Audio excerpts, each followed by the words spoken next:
the Paracast, the gold standard of paranormal radio. And now, here's Gene Steinberg.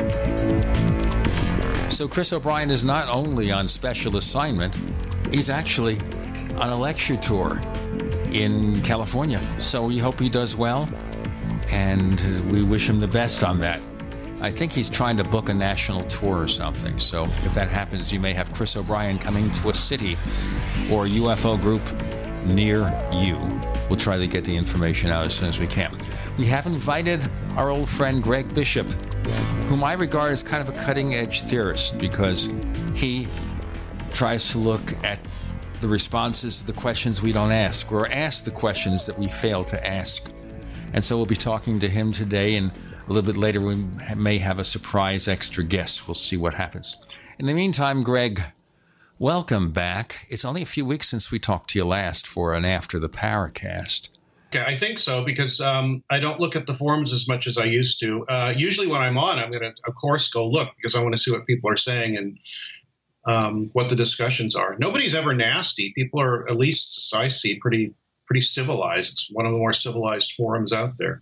We get a few, but we do have some volunteer moderators, such as Mike Jones, and we watch it carefully if it starts getting a little bit too excessive. We'll pull the plug. Occasionally we get ringers in there, people who try to impersonate other people or just want to come in and troll for trouble. But thank heavens, as you say, we don't see a lot of that going on. The discussion is getting the most play right now, and I wanted to see what you think about it.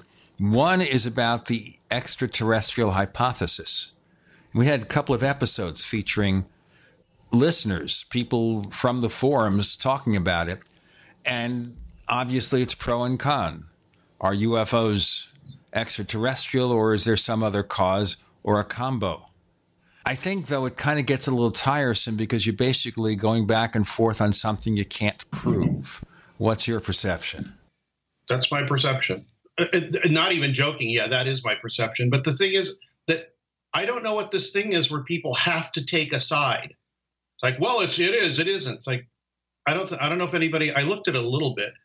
They were very intelligent arguments. I mean, I was kind of impressed. But the thing is that it's, like you said, you can't prove anything. So, why take a strong stance? Except as a thought experiment or mental exercise, what can we wring out of this to see what the best arguments are? And there's some really good ones for the ETH, and there's some really good ones against. The only reason I've been, I don't know, I guess I'm perceived as somebody that's against it. I'm just not interested in it. It has nothing to do with being against it.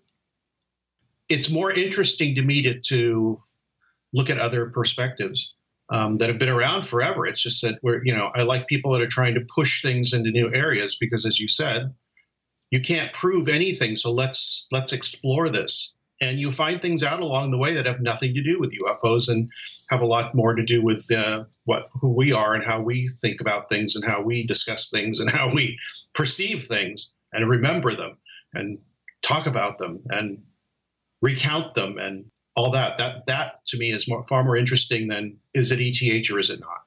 Well, maybe the reason why we think it's ETH, and a lot of that is our culture. We live in the sci-fi culture. We see movies, TV shows about life in outer space, so we assume, well, if there's life out there, maybe they are coming here. That's where it fits, because that's how we're oriented. If we were oriented towards leprechauns, as we might have been some time back, then we'd be looking for leprechauns. Yeah, that's the, whatever it is, the Vallée hypothesis. At least he's the one that popularized it.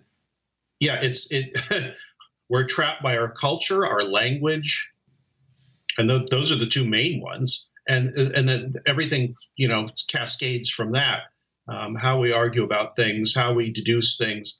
So, if you've only got a hammer and a nail, you're just going to see hammers and nails. You're not going to see pencils and wrenches and paint brushes and all the other things that might be sitting around. And I see vague ways to use those other tools, and that's why I'm interested in those things. I also think here that if we were really being visited by a civilization that's hundreds or thousands of years ahead of us, would we even recognize it for what it was? Because right now, it's hard to conceive looking at our technology unless you're a little bit older and you've seen where things have gone and where they started. When I was building crystal radios when I was 12 years old, or simple tube radios, I didn't think about the iPhone and the things it could do. I'd still see that in my lifetime.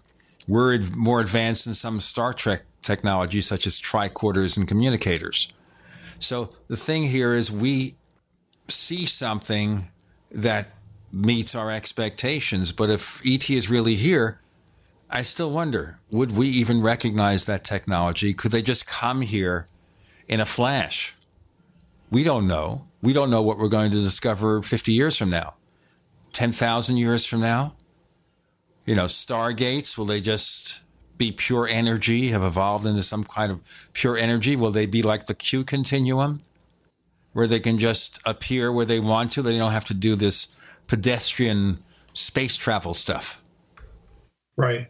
Yeah, you only see what you've been conditioned to see. It's and yeah, like you said, it's what you don't even know about that you can't see. There's that old story of the certain indigenous cultures not being able to see ships when they came from Europe, and I don't know if that's exactly true, but I think they saw them. To my mind, they saw them. They just didn't really have a word for them, except for maybe a really big thing that floats on the water, and with lots of people coming and animals and things coming out of them. It's not that they couldn't conceptualize it; they just couldn't. They couldn't describe it. They just couldn't describe it in language that made any, that had any relationship to the culture they came from. They probably couldn't even describe them to each other really that well until they got used to it. Even on the simplest level, finding a landmark or something, you may not see it, but the person next to you, having been there, will. The example I always cite here is on one of my Uber rides. I have a passenger and they say, okay, the restaurant I'm going to for work, it's right next to the Firestone. Do you see the Firestone sign just up ahead on the left? And I look and I don't see it immediately because it's kind of covered by trees, but they've been there 10,000 times. They notice it. I won't really notice it until maybe the navigation system or the passenger says, make a left turn here. And I say, oh, there's the sign for Firestone. And there's the restaurant. Because I'm not trained to recognize it because I've never been there before. Now imagine something more elaborate like seeing a ship or seeing a spacecraft or seeing an airplane. If you have nothing like that in your background, no frame of reference, what do you call it? Yeah, well, your brain screams over to the most familiar thing or thing that makes most sense to you or makes you feel the best about it.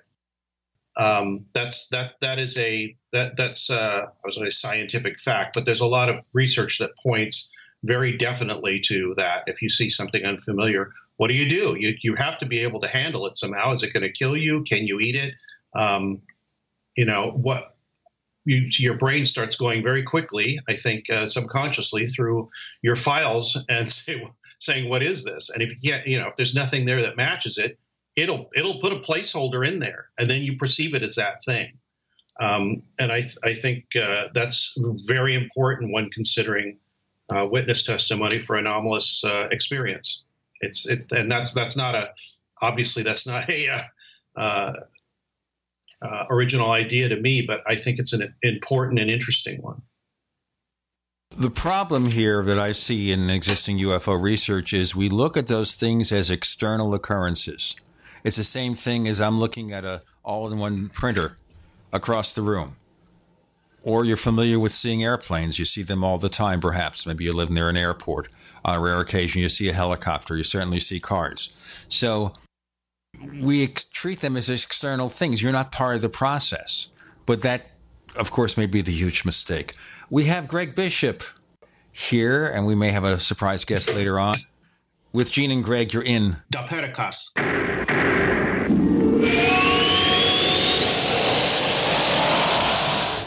We also have swag.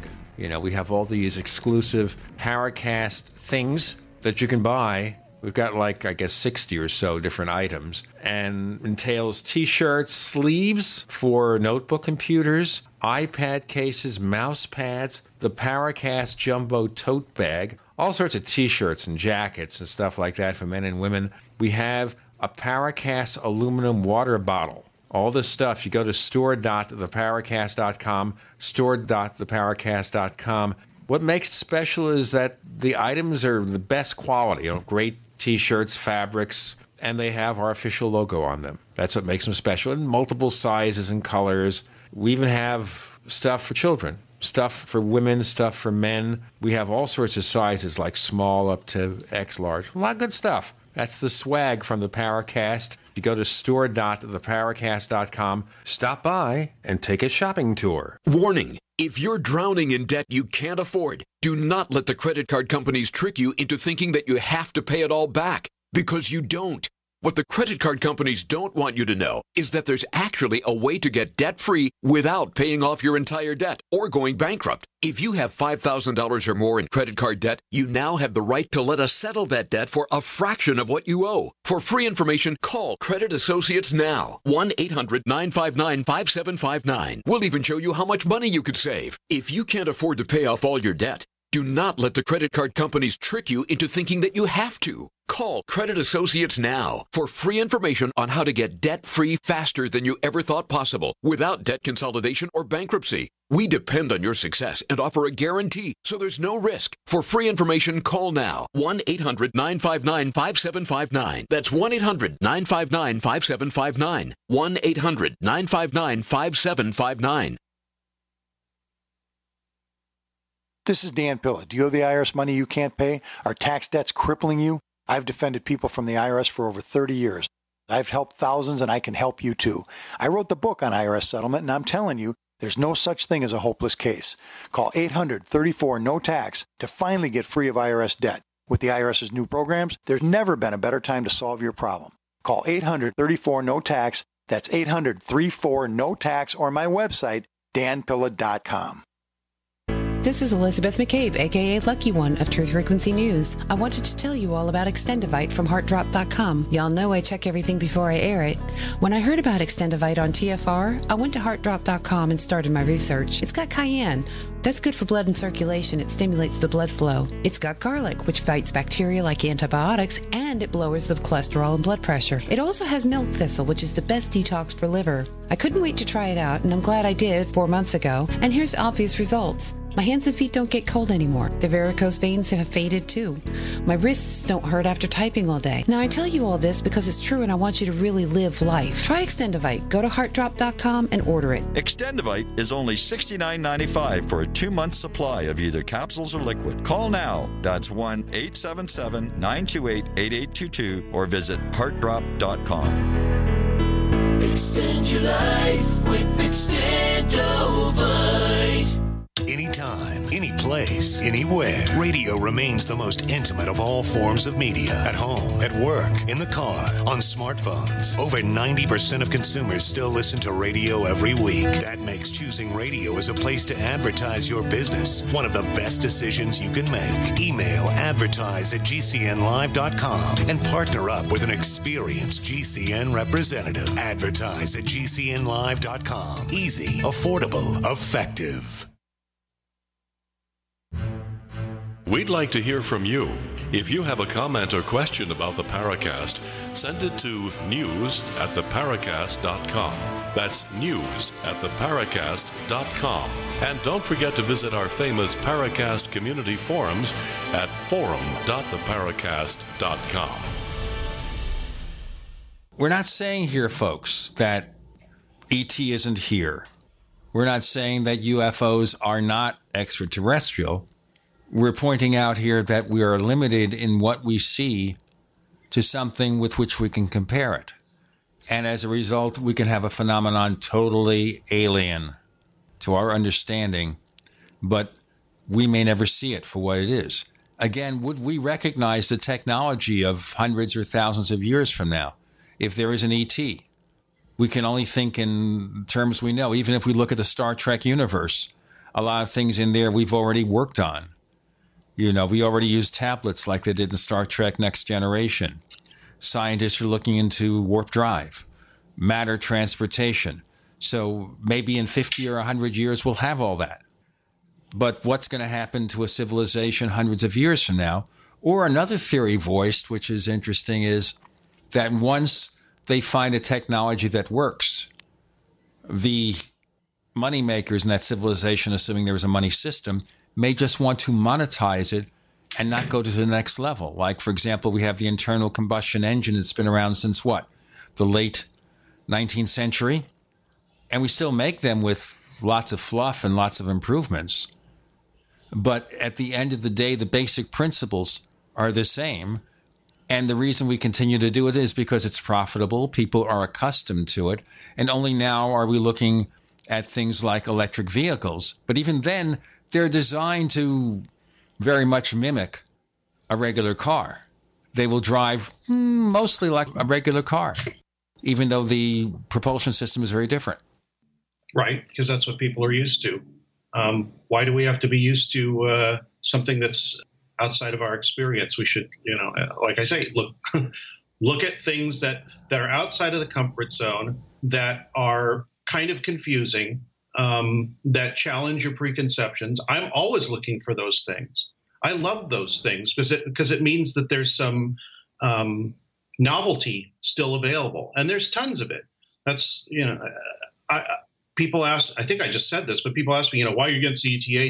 The only reason I'm against it is because it's boring to me, because that's all I've seen all my life.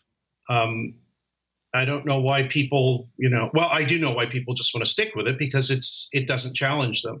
Bruce Duensing once said that people don't like things that are too different or too complex. And that's often how things are moved forward.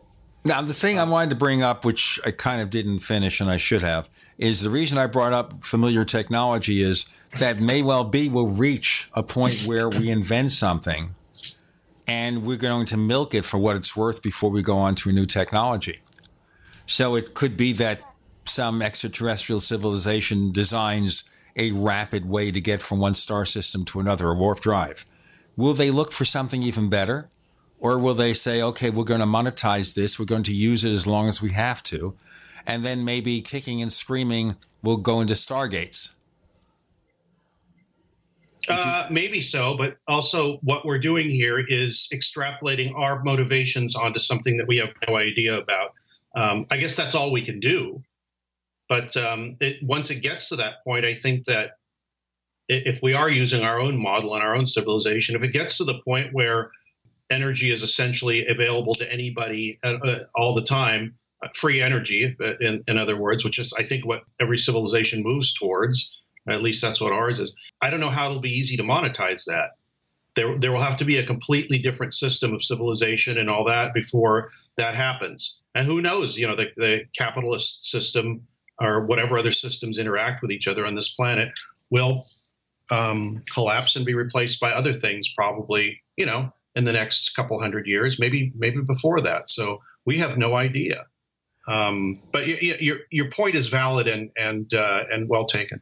Now, just to point out here, we may actually have a guest here who's going to look at a realistic approach to whether we'll discover life on other planets. And it's a mainstream scientist, by the name of J.C. Farris. And he's going to look at what science knows today, like what environmental conditions are favorable for life on other planets, what evidence might suggest intelligent life exists elsewhere, talking about Earth-like conditions, Earth-like planets, things like that, just the normal, conventional scientific point of view. Anyway, it's good to know what we really can demonstrate in terms of knowledge or anticipation of what might involve life in outer space. Now, one of the things we use to advance the claim that UFOs are ET is that the craft appears to do things that are beyond our ability to do in terms of maneuverability, pinpoint turns, things like that seem to violate our current understanding of how airplanes could work. But again, we're back to the same thing. Are you seeing something that's physically there Or is your mind filling in the details? What is really there? Is it a spaceship, a physical spaceship? And you assume, again, that what you see is what you get. That's the big thing here. Are we seeing what's really there? And once you cross that threshold, there are lots of possibilities. Yeah, that's the kind of the point of the co-creation thing is if we can figure out how the instrument is calibrated, us, or how to calibrate it, or what its limitations are, maybe we can figure out, sort of do a run around what the, get out of our own way and see what might be behind what people perceive. I don't know if that's even possible, but I think it's a first step. Let's just figure out how we do things, how we think about things, how the human mind works, hopefully across cultures and times, and figure out, okay, this is how take the machine apart, see how it works, and then figure out what the machine can and cannot do. And maybe that'll be a clue as to what happens when somebody has an anomalous experience. There is a good book about life on other planets, or possible life on other planets, called Weird Life by David Toomey. The subtitle is The Search for Life That Is Very, Very Different from Our Own. And what he does is he uses examples of extremophiles,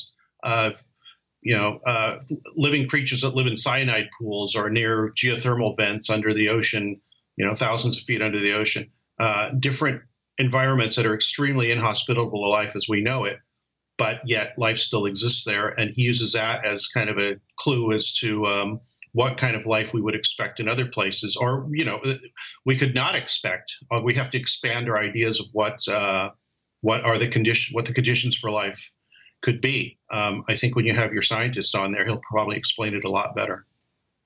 The thing to bear in mind here is, we're still only seeing things in the way we understand.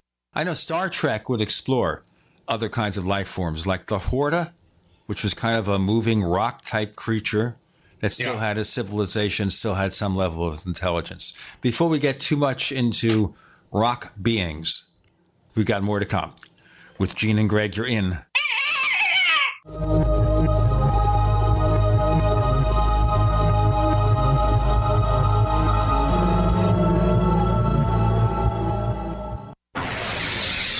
You are listening to GCN. Visit GCNlive.com today.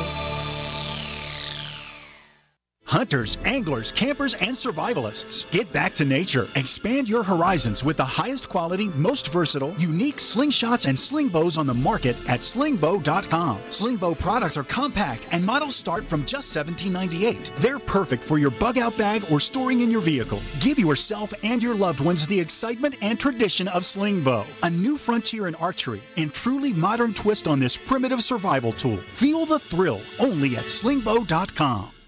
Hi, this is Ted Anderson. I'm here to tell you about GCNtelecare.com, a team of board-certified doctors assisting you 24 hours a day, 7 days a week, 365 days a year. Within 15 minutes of registration, care your family can afford. Revolutionizing the healthcare industry, virtual consulting providing diagnosis of non-emergency medical issues by phone or secure video on computer or smart mobile devices. GCNtelecare.com, virtual care anywhere.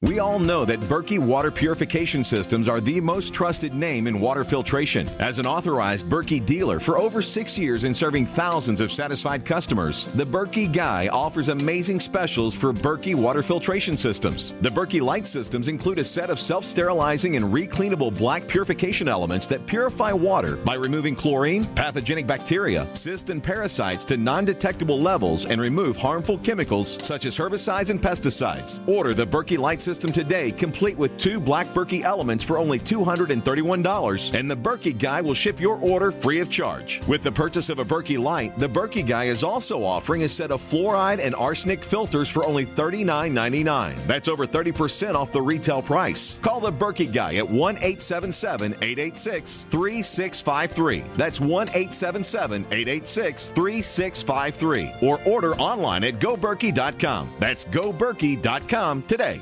Are you happy washing your hands with harsh chemicals? Are you happy doing laundry with detergents? Are you happy paying high prices? Find your happiness with Pure Soap. These all-natural, earth-friendly Pure Soaps are the very best you've ever used. Buy in bulk. Get a 12, 36, or 48-month supply, or get items individually and still save big. You're getting soap products twice as good as what you're using now, earth-friendly and natural soaps. Your family deserves the best. Happiness is 5starsoap.com. Why not put your money up the drain for a change? See them at 5starsoap.com or call 1-800-340-7091 for a catalog. Cal Ben Soap Company can save you thousands of dollars and give you good old-fashioned real soaps that are triple concentrated. Soaps made from vegetable and coconut oils. See their full selection of soaps at 5starsoap.com. That's F-I-V-E starsoap.com. Or call 1-800-340-7091 for a catalog. People search the internet for everything, including you. With a few clicks, information from your past can be quickly discovered, from business deals gone wrong to misleading reviews, negative articles, and unflattering images. Studies show 78% of people search for someone online before doing business with them. Will they find the real you? With ReputationDefender.com, you can establish a positive internet presence. ReputationDefender.com pioneered the field with over a decade of experience, serving thousands of successful individuals and businesses. We use patented, award-winning systems to boost positive content and suppress negative material. Don't let the internet define you. Take control of your reputation today with ReputationDefender.com. For your quick, free reputation analysis, call 800-831-0771. That's 800-831-0771. 800-831-0771. Or visit ReputationDefender.com.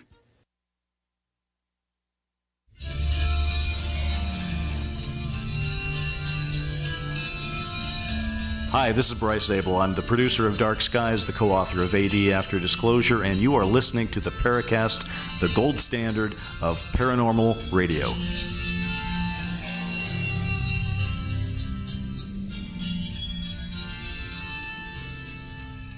I'm not going to say anything about that noise. I think that's E.T. is coming here and telling us what he or it or whatever really is. A reminder, we have a second radio show that we also want you to listen to. It's called After the Paracast. It's not just a wrap-up show. It can be anything at all. It's unpredictable, and it's available only if you subscribe, yes, you, to the Paracast Plus. Go to plus.theparacast.com to get more information, plus.theparacast.com. We charge a modest subscription fee from $1.49 a week, which right now is cheaper than what Circle K charges for coffee if I want to buy a cup of coffee, which I might do after we finish this. But I am fully awake with Greg Bishop. Chris O'Brien's on a lecture tour. And when he gets back, we'll ask him about what he's up to. And we're talking here about what we think about UFOs and other phenomena, what we think they are and what they might be. And as you recall in the movie Contact, where Jodie Foster meets supposedly E.T. coming to her in the form of her late father, and it says to her, I'm doing this so you can accept my appearance. So the thing I would wonder here is, even if we are seeing UFOs in the form in which it's presented to us, does E.T. alter that form to make it acceptable, or whatever we are communicating with? That's one of the things in my essay, in the Reframing the Debate. I said, how much do we bring to the dance? Is it a little bit, a lot? I said, it could be anywhere from 0% to close to 100%. So if you getting closer to 100%, you don't have to posit that the ET is doing anything. It's just us trying to figure out what the hell it is and settling on some idea. Or you could go all the way to the other end, and if you're talking about a mind control scenario, and say that they engineer completely what our awareness is. I don't know where things are on that spectrum. I have a feeling it's closer to the we're doing most of the appearance and communication and all that stuff with something that is hard to conceptualize. And I don't know what that thing is. I wrote an essay one time that whatever it is that we see might be just going on its merry way, doing whatever the hell it does, like wind and waves, and the way we interact with it is what the meaning is. Like if you get out in the ocean, a swimmer sees something different than a sailor, who sees something different than an aviator, who sees something different than a fish. So, but the sea is just doing its thing. It just exists. So I tried to use that model to illustrate that we can mold whatever this unknown thing is into whatever we find acceptable, useful, educational, frightening, whatever it might be. We're molding it, again, ET, into what we want to see. And that's the argument I think the people who push for ET can't get around. They're assuming whatever we see is all or mostly what's there. And therefore, we have to think about what it is based on its behavior and what it comes across as. But we're not looking, again, at the co-creation process, the percipient's participation in what we see. But a lot of that also goes into UFO abductions. You know, we think that ET has kidnapped us, maybe. We're taken out of our rooms or bedrooms and we go through walls. And then, of course, our mutual friend, Red Pill Junkie, had written that piece for my newsletter, something he's talked about, where near-death experiences and abduction scenarios have this similarity. This is something that abduction researchers can't get their heads around. No, because they want to see things literally. And when they come into abduction research, there's already a corpus of work, ideas, philosophy that's there. And they just glom onto it, not realizing that it's been created by people that have been studying it from the very beginning. Now, I speak to, Peter Robbins. I had him on the show years ago. I think I'll have him on here again pretty soon because I haven't talked to him on my show in a while. But I said to him, I can't see the connection between ET and the abduction scenario, or think that people are being taken out of their beds by literal aliens that are interested in them for whatever. It just doesn't make any sense to me, or I don't want it to make sense or whatever. And he told me, well, I can see why you're saying that, because Peter has a sense of equity, which is rare in the UFO field. I can see why you're saying that, but all the years I spent with Bud Hopkins, all the years and all the people I talked to and all the things that happened, this is what my idea is. And I told him, if I had gone through what you had, I might feel the same way. So I can't tell him that he's wrong. I wonder more than he does. Maybe my distance from it actually helps a little bit. I don't reject people's experiences or what these people have looked at. I don't know about their methodology. That kind of bothers me a little bit. But like I said, once again, it's a lot more interesting to me to look into what might be contributing to our perceptions, because perception is everything. Even using scientific instruments, they're extensions of our perception. So you're only going to measure, in a lot of cases, what a very finely tuned model of what a human perception is. And those devices are designed to extend what we accept as perception. They're not looking into things that we don't understand yet. They're not looking into physical manifestations of the brainwave that is projected or comes to us as a result of having one of these experiences. It'd be nice to see if they could do that, but it never seems to kind of work out. It'd be interesting to see what is really happening in the environment in which someone is undergoing an abduction experience. Are they the same as a person with a near-death experience in that they are in some state but physically still there? Yeah, I think as a result of the last month or so here, I think that nobody's really noticing this, but there's a lot of people who are far more versed in these things and a lot smarter than you and I and a lot of people we know are, and they are going to start studying it in ways that we've never even thought of yet. And they're going to come up with stuff that makes no sense to ufologists. And ufology will probably become even more of a hobby and a more akin to stamp collecting than some kind of actual scientific pursuit. And scientists and people who are trained in this and people who are, not just scientists, but academics, historians, all these people that were afraid of the subject are going to start looking at it and, bringing their thoughts and their tools to bear on it. And I think that will change things quite a bit. I think it's already happening a little bit. I hear glimmers here and there of academia sort of taking the subject more seriously now, at least quietly, whereas before they would outright reject it. So, like I said, this is something I've been saying for a long time. I've science will change to meet the phenomenon, and at that point, ufology as what it has been will be irrelevant, or mostly irrelevant. Right now, I think it's almost on the back burner for most people. Oh, that's interesting. Think of the reaction to the recent appearances on big cable TV shows of people involved in the To the Stars Academy or other fellow travelers. Like the other week, I saw Leslie Kane on Tucker Carlson's TV show, and that's a pretty fiery, conservative-oriented program. But when Leslie was on, he was totally straight, totally down the middle, and in fact seemed impressed by what she offered. And the main case she talked about was O'Hare. Yeah, it's fashionable not to make fun of UFOs right now, at least in the media. And, that's fine.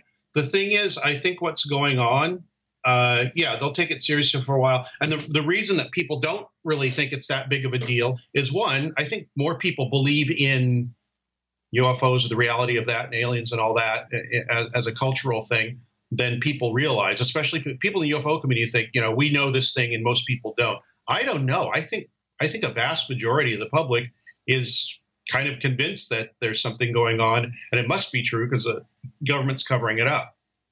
And not believing the government or expecting a government conspiracy, is very common in this day and age. We've got Greg Bishop and Gene Steinberg. You're in. I do it every time. The Paracast.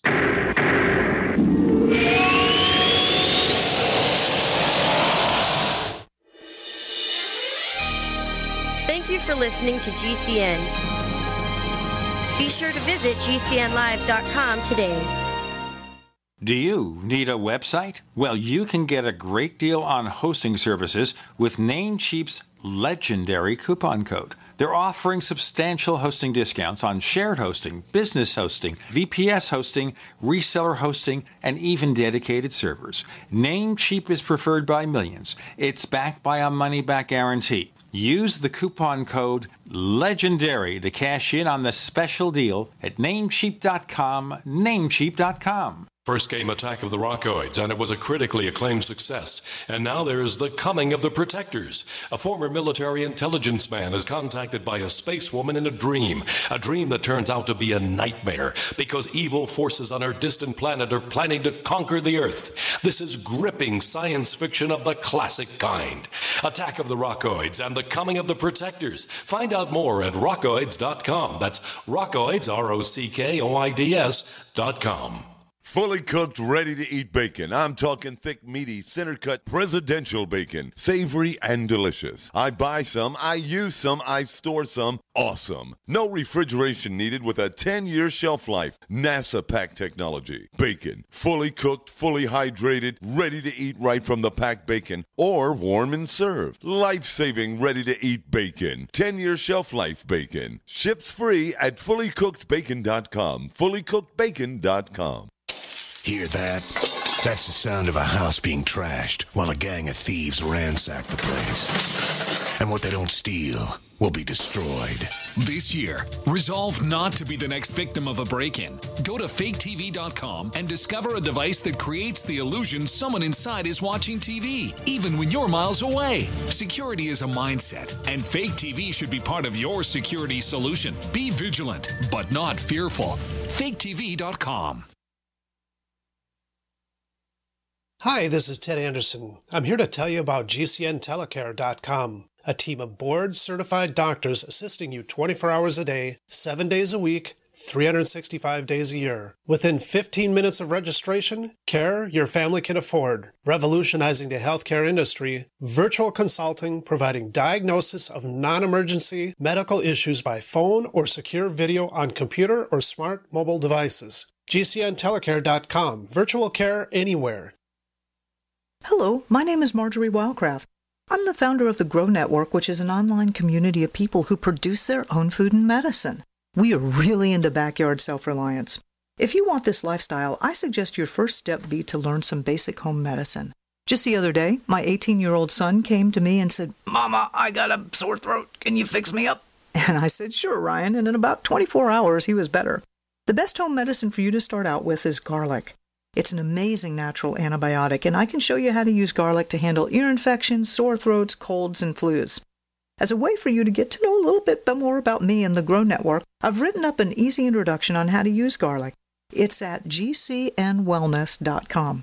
Now, the station manager told me that I needed to say the URL at least twice, even though it feels kind of weird. But if you're interested in backyard self-reliance, you are one of us. Go to www.gcnwellness.com and let's connect up.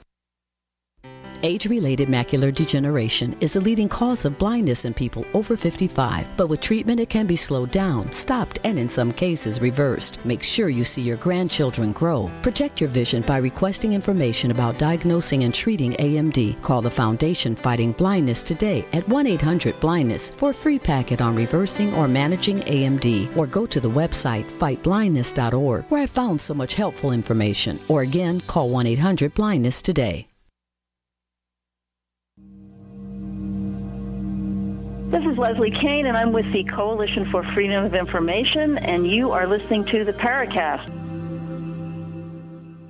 Yes, Greg being the other voice on the show, he has to do it every time. Or we can reverse it. He can say you're in, and I could say the Paracast. How about that? You never hear me do it. No. That's right. We have to try that out. Maybe we'll try it out at the end of this segment. And we're just talking shop here about different issues that confront us. But as we pointed out here, I think UFOs, in a sense, are just two levels above background noise right now. As you mentioned that, I was thinking, well, how does it affect most people's lives? It doesn't. If it has no direct bearing on raising your kids, getting, trying to pay the bills and the rent and whatever the hell, it's not really that important, except as kind of an abstract concept and a fun thing to talk about. Even if there's a burble from the Pentagon saying, oh, yeah, we did study it for a while. Well, I think most people already assumed they were doing that, so it wasn't that big of a revelation. The change was that media, especially, and to some extent science and academia, I think are ever so slightly coming out of the closet and looking at it a little bit more seriously, which is a great thing. The other thing about it is I think most of the work on it is going to be done fairly quietly and not out in the open until somebody finds something out. I mean, the point of DeLonge's group, one of their stated points is to monetize whatever they can find out from this. So, I don't think that necessarily means ET and all that. I think it may mean more like, and they've been very careful not to say alien or extraterrestrial. Very, very interesting. But the upshot is I think that people are going to do this research. They're going to do it, in the shadows quietly, but with the assurance that less people are going to laugh at them and more people with money and power are going to take notice. When I had Diana Pasulka on my show, she said that it's getting to the point where the smartest people in the room believe this stuff. And the people are starting to recognize that, which is a very encouraging thing for me to hear. It's at, 10, 15 years, 20 years ago, that would have sounded totally insane. But I think it was true 10 or 15 or 20 years ago, just we didn't hear about it. Well, the way this came out, I think, was really, really handled properly because it came from the New York Times. It came from respectable publications. And therefore, because those stories treated the subject with respect, you had to treat it with respect. And we didn't hear about little green men from the cable TV talking heads. So It really came in a nice way. But remember where some of this... Even though it was a press release article, basically. Right. And remember where this kind of started this serious discussion. We had Hillary Clinton, while running for president, freely says, yeah, we should look into this thing. Obviously, the influence of John Podesta, but whatever, she took it perfectly seriously. And nobody that I know from the Trump campaign, all the things they said about her, demonizing her, they never said, oh, she's a loony, she believes in UFOs. Maybe that's an indication that, like I said, for quite a long time, people who pull the strings have known about this and taken it seriously. They just don't make a big public deal out of it usually. Maybe Clinton and to some extent some other Podesta and some other people were trying to do the same thing that the New York Times article did. I do not know. I think it's basically it's a way to push. It's a way to push our understanding forward. Whether you include an ET or an alien in the or UFOs in the mix, the fact that you can no longer ignore things that are fairly obvious. People see things that they can't explain. People have psychic experiences. People can, throw their consciousnesses somewhere. And this has been, there are skeptical friends of mine that don't think this at all, but I really can't argue about them with it anymore, because it's been proven to me, one, by talking to people that are a lot smarter than me that have gone through it and explained to me what they think it is, and two, having it happen to me. So, this combination, there's no cure for it. So the fact that they don't want to ignore this anymore means that, or some people don't, means that they don't want to ignore the obvious and the benefits it might have. Who knows what the benefits might be, but closing your mind off to possibilities never has any benefits. And I think this is what's being realized now. Whether you believe what's going on with them or not.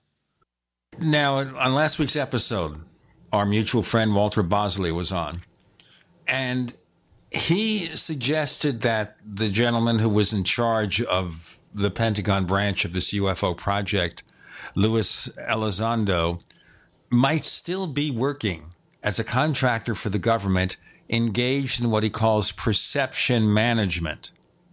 Yeah. That we're basically controlling the growing acceptance of UFOs. I would totally agree with that. But if that's the case, what do they want us to accept UFOs as? A concept that is acceptable to people that would be a concept that makes what's the word, important or smart people take it seriously. I think that's part of it. Also, there's a I don't know what the agenda is. I really don't. The fact that, and I've said this probably 100 times here on a bunch of shows, including mine, the fact that all these, a lot of the people in that group are former intelligence, or say they're former intelligence people. There's an agenda there and an end game that we have no idea what it is. I don't think DeLonge does either. Well, he might, but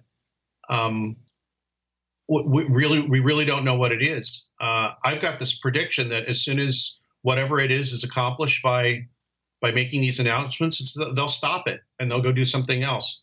But the hammer and the nail thing, Walter and I, a few other people, they see, any communication from the government about UFOs, especially from the intelligence community, we view it with great suspicion because of what's happened in the past. Every single time. Here, we're going to tell you what it is. Oh, no, we're not. Or, why aren't you answering us anymore? No, it's not that important right now. It's this back and forth and tease, and it's never to tell everybody what's going on. It's basically to, fulfill some mission. I think we have to be really cognizant of that as these things move on. Well, then you could also suggest they're pointing you in the wrong direction. Look over here, like the magician. Go look over there in my hand, but something else is going on the other side of the room or something. Yeah. Misdirection. So what are they misdirecting us from? Now, Tom DeLonge, I think, is an interesting case here because it's easy not to take him seriously because he's a rock star. We don't take rock stars seriously. They're just entertainers, and maybe they take a few too many substances. So we can look at them as basically wacky people, even though they could be astrophysicists like the former lead guitarist of Queen. Yeah, Brian May, Dr. Brian May. We forget that just because they're musicians doesn't mean that they don't have advanced degrees in science or a long-time interest, that they're not serious people. Remember that the lead singer for the Troggs, the late Reg Presley, wrote a book about crop circles. Now, you can say he's a wacky rock star because he's saying, wild thing, you make my heart sing, etc., etc. But again, because someone's a musician doesn't mean they're not serious people. Yeah, definitely. I don't think he comported himself well in that Joe Rogan show, which is probably why he's only done one interview since then, and I think he calmed down for that. I got a feeling that he smoked a couple big bowls with Rogan before they did the show. Which is you mean Tom DeLonge? Yeah. I've never heard him, so I have no idea. I have no interest in his music. I'm glad he's evidently was successful, but that's fine. But I see why it's easy not to take a person like that seriously, which is another way where they could have a quiet influence. Yeah, they can. I think what happened was that, and I've said this before too, is that I think he threw them a financial lifeline to do whatever they need to do, and they said whatever they need to say to him to get him to do that. There's people associated with that with DeLonge and his group that are spreading their gospel because they say that they've got inside information and that this is really important, and they, but I think you really have to wonder when somebody's saying what you want to hear and flattering all your prejudices. And that goes for DeLonge too, but he's involved on a completely different level. I don't even know what they're telling him. It may be all legit and, in some way is some sort of disclosure. But like I and Walter and a lot of people have said, and probably a bunch of people on your show, I have grave doubts. Well, we talk about here, and I've mentioned it too, gradual disclosure. This is part of a project to alert us to something or have us come to accept something. And we'll get into more of that as we continue with our discussion. Chris O'Brien is on a lecture tour, and we wish him well with that. With Gene and Greg, you're in the Paracast.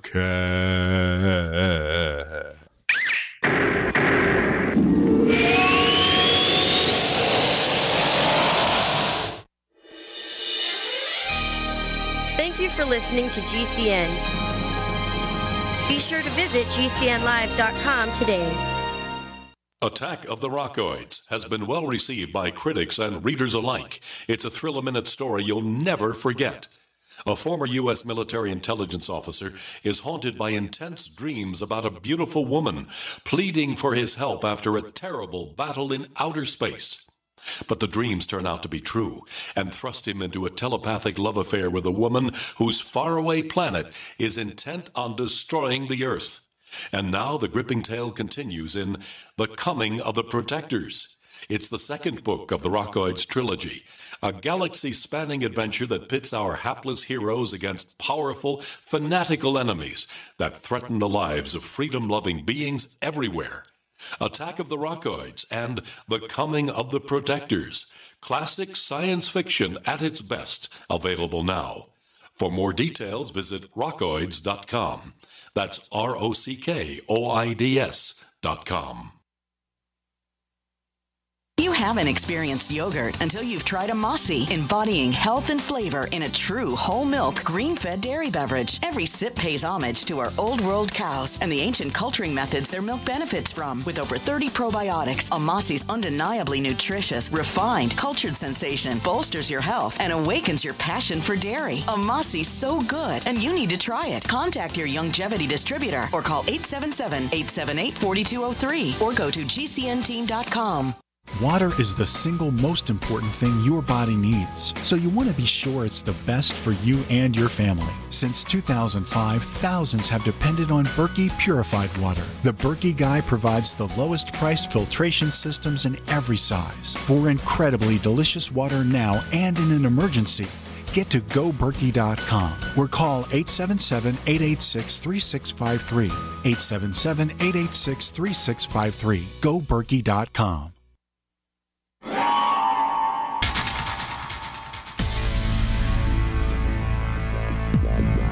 Welcome back to the Paracast, the gold standard of paranormal radio. And now, here's Gene Steinberg.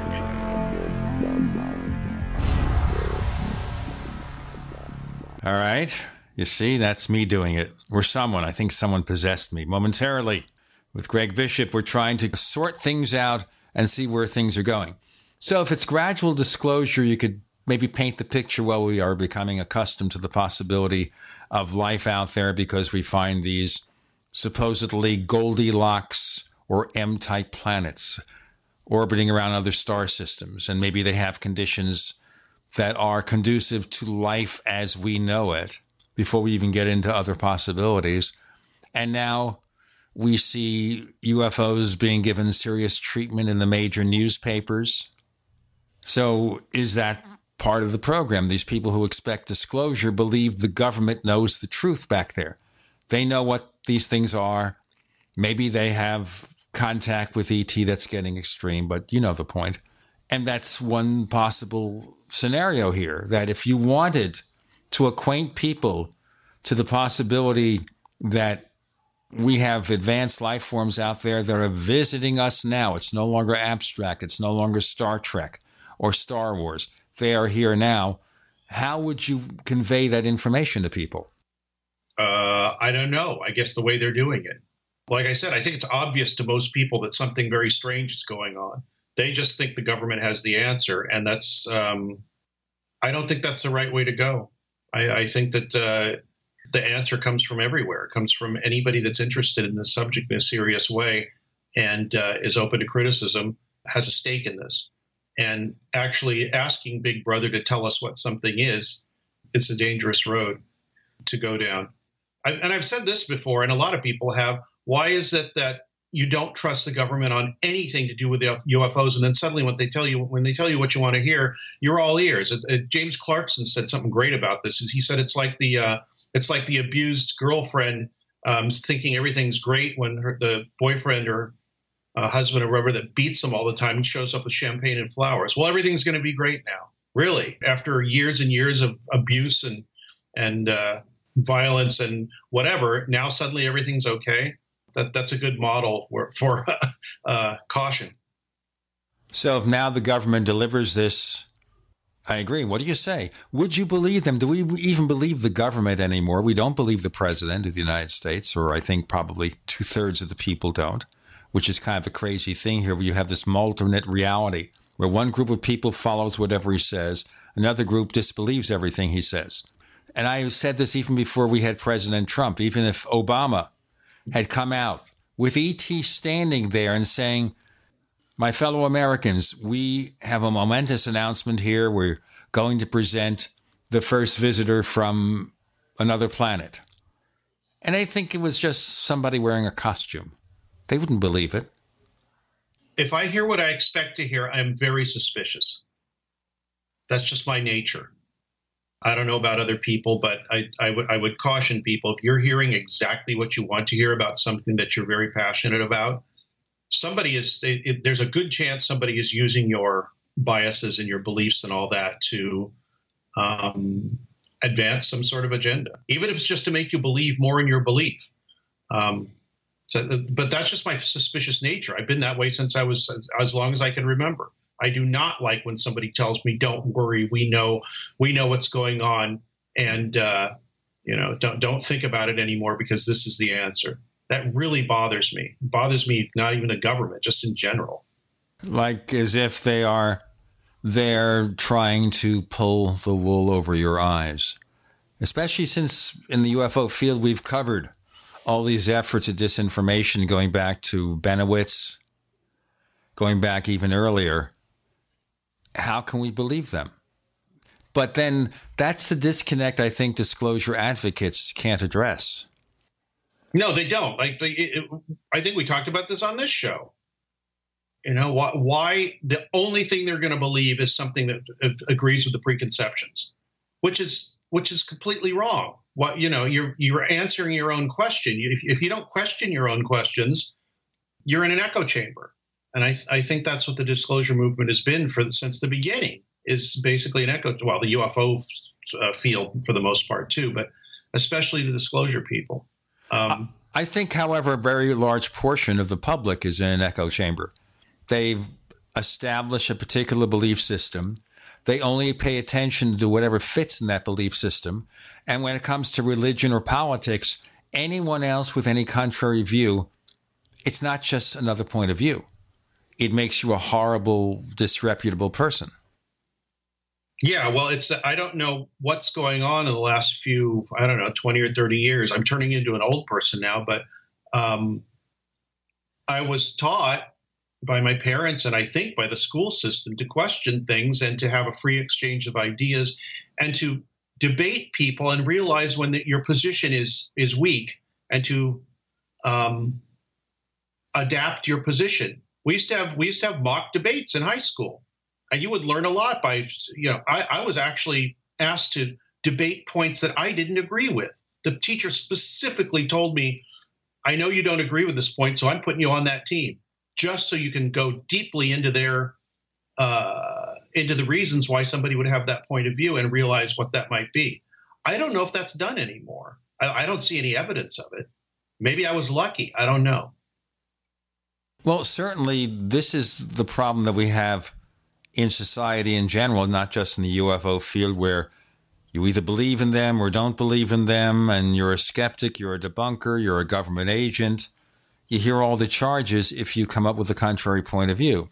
And I think when you say maybe UFOs aren't ET, some people will look at you like, oh, how can you say that? It's so obvious.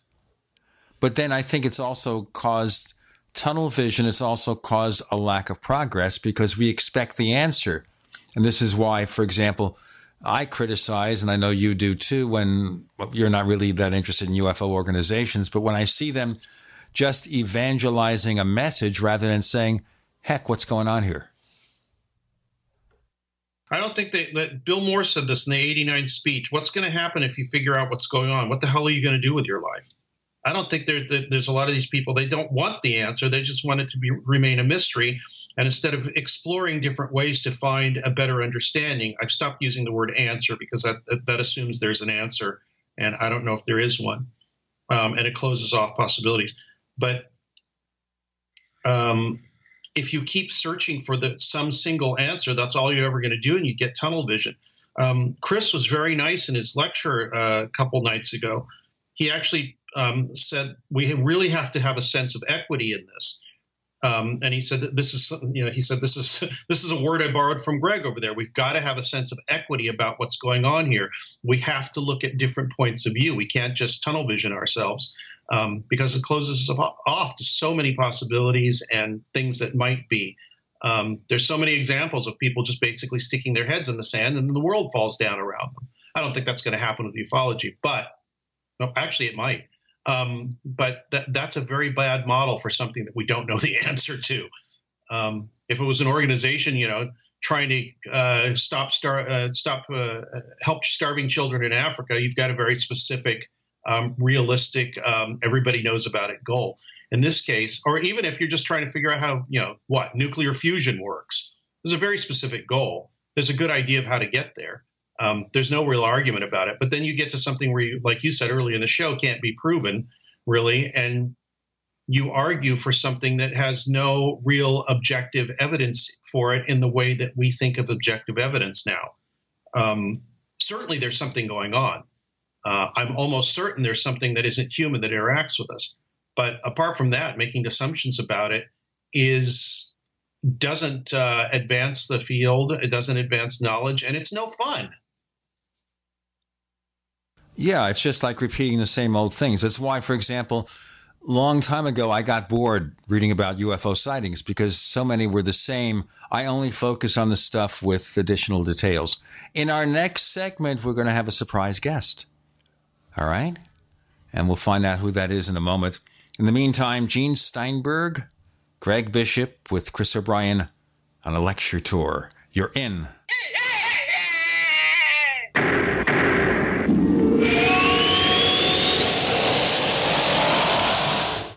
Neighbors, we've made such a deal with HelloFresh, and it means that everyone listening to this show can receive $30 off your first week of deliveries when you go to HelloFresh.com and use the offer code Paracast30. With HelloFresh, you can choose the delivery day that works best for you. They've got a wide variety of chef-curated recipes that change weekly. And can you imagine me cooking Japanese panko chicken? It makes me feel like I'm a chef. It means also that you could actually get your meal cooked in 30 minutes. For busy people, this is perfect. The simple recipes include step-by-step instructions so even I can figure it out. Go to HelloFresh.com, use the offer code Paracast30 to get $30 off your first week of deliveries. HelloFresh.com.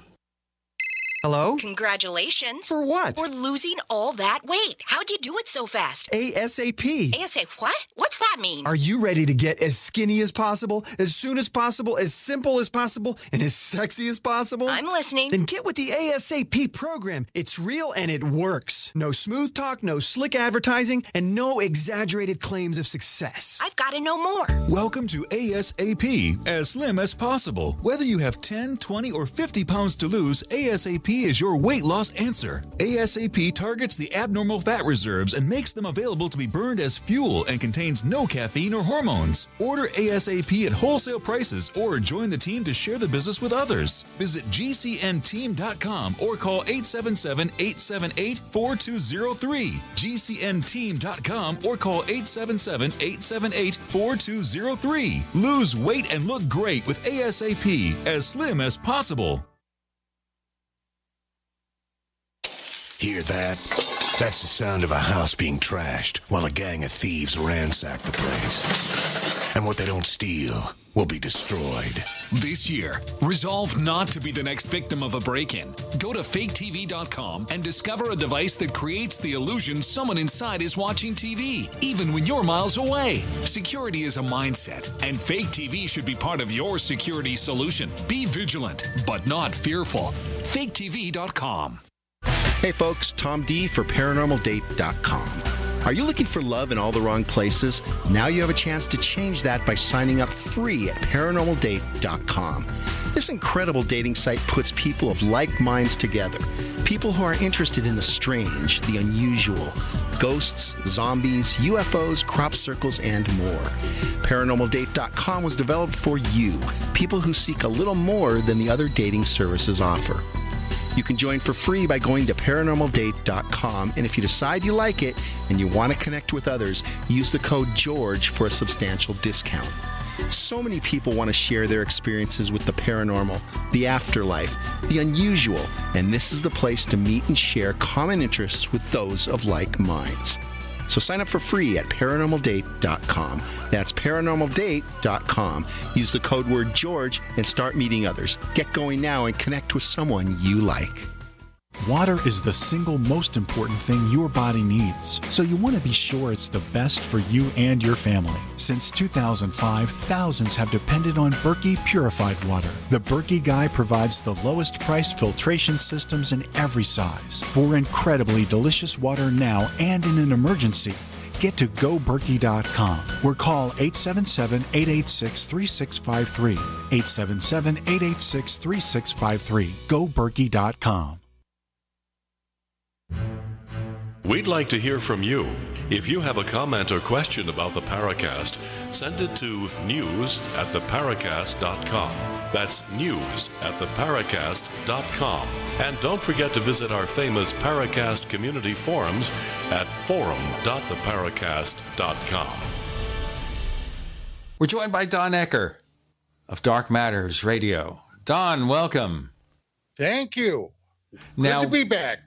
Before you got on, we were talking about, again, this big story since we had the Pentagon UFO project revelation in the New York Times and what that means, and about the state of UFO research and whether we should even believe our government if they were to say something that appears to favor what we want. What's your reaction to the recent stuff, Don? Do you think that maybe we're moving closer to something, or is it just another misdirection? Surprise, shock to a limited extent, and deep suspicion. I've been watching this UFO thing for decades, and I got to tell you that suddenly, after 70 years of vehemently saying it's nothing there, it's misidentification, it's liars, it's delusionist, it's fantasist, suddenly, seemingly out of the blue, the representatives of the United States government turn around and say, well, yeah, actually there is something there. And then we discover that one of the most prominent former senators in the United States Congress, Harry Reid, for God's sake, of all people, although let's not forget where Reid came from, the state of Nevada. What's in Nevada? Well, things like Bob Bigelow, Area 51, all kinds of good things. Reed was instrumental in getting $22 million for the research of identifying unidentified flying objects. Now, I got to tell you, if somebody would have told me this even 2 years ago, I would have probably fallen down laughing. But I got to tell you today, when I look at this, I am suspicious to the max. I think that they're trying to basically take our attention away from something else. Now, what is that something else? I couldn't tell you right now, but I do not trust this. And for those people that think this is the beginning of disclosure, I would just say take a step back, chill a little bit, give some deep thought, and probably you need to do some deep research to really try to understand what might be happening. You might also start first with deep relaxation exercises to calm your mind and allow yourself to think clearly. Would you go with that? Well, tequila does that for me. I don't know about you. It sounds like you've been listening to the first part of this show, even though you weren't here. Do you have psychic powers? No, I couldn't say. Ingo Swann thought I did, but I couldn't tell you. I wasn't surprised Don said what he said, and we're pretty much in agreement for slightly different reasons. But basically, why are you believing everything that you want to hear just because it's been being said now? What's the difference now? Well, because it's what they want to hear, not that it's being covered up. This is something that has been, to coin a phrase, squarely from the top on down. As a matter of fact, today before this show, I did a pre-record on my upcoming guest for February the 19th, who happened to be a Russian in Russia. And I happened to mention this thing to him. The first words out of his mouth when I asked him, because he saw the Harry Reid tape and he saw what was going on. Disinformation. In other words, he thinks it's disinformation. So it's not disinformation, but more spin of information. Well, I don't mean the sighting of the so-called Tic Tac UFO was disinformation. I actually think that they actually saw something. And I'll tell you what really set me back on my heels a few days ago. The other day, right before dinner, I had come into the living room and turned on the television to see what might be on. And actually, I was going to watch a movie, and I was just doing some quick channel surfing. I surfed through the Fox network. The Tucker Carlson program was on, and I was getting ready to surf on through.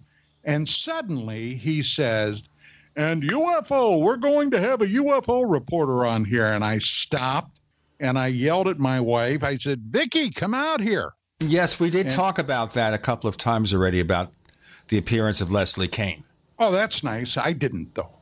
And Leslie Kean came on, and what really shocked me, nothing she said shocked me, but Carlson shocked me by how seriously, especially talking about the O'Hare Airport incident where a UFO was hovering above one of the most busy airports in the world. Then it blows up through the clouds, leaves a donut there. And the FAA showed no interest in this. Not the fact that the incident happened and how the federal people reacted to it, but the fact that somebody like Carlson really started to take the FAA to task. That I found interesting. Well, especially when you hear some of the very, very inflammatory conversation in which she's engaged. And I don't want to mention some of the language, but we'll go into that here straight down the middle. But that was true even when Leslie Kean's book came out several years ago. And a morning Fox News talking head, and I don't know the name of the particular anchor right now, but the only thing I noticed that was a little bit weird is that he was up on a platform and Leslie Kean, who's kind of a petite woman, was on the surface, and so he looked like he was towering over her. But the questions are very serious, and she was treated seriously. In fact, the only observance of the old-fashioned way of treating UFOs goes back to a Washington Post review of Mark O'Connell's biography, The Close Encounter Man, of J. Allen Hynek. And everything was pretty straightforward until the final paragraph where she starts talking about little green men, the author of the piece. But that was the exception. That was in the Washington Post. Well, here is something that is a dirty, big secret, not a dirty little secret. It's a big secret, but it's dirty, and just about everybody that matters knows it. And that is that the government of the United States has been taking this subject incredibly seriously for 70 years. I mean, at one point, you had a president of the United States, Harry S. Truman, ordering his Air Force to shoot these things down. You had these objects, whatever they are, crowding the skies of Washington, D.C. for multiple weekends in a row, starting in July of 1952. All the things that happened since, like Air Force General Bullender, whose famous memo saw the light of day, where he talked about all the cases with national security considerations were sent somewhere else, not Project Blue Book. With Gene, Don, and Greg, you're in the Paracast.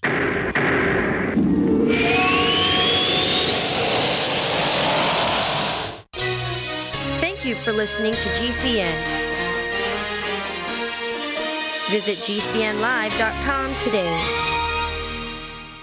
The answer to being in control of your own healthcare is freedom from insurance. Become part of a group of self-pay patients that come together to share in each other's medical expenses. Individual share amounts begin at $107 a month and $347 for families. Choose from 3 health-sharing programs. Holistic treatments may be eligible for sharing. See guidelines. Discount programs available for dental, vision, and pharmacy. Go to libertyoncall.org. That's libertyoncall.org.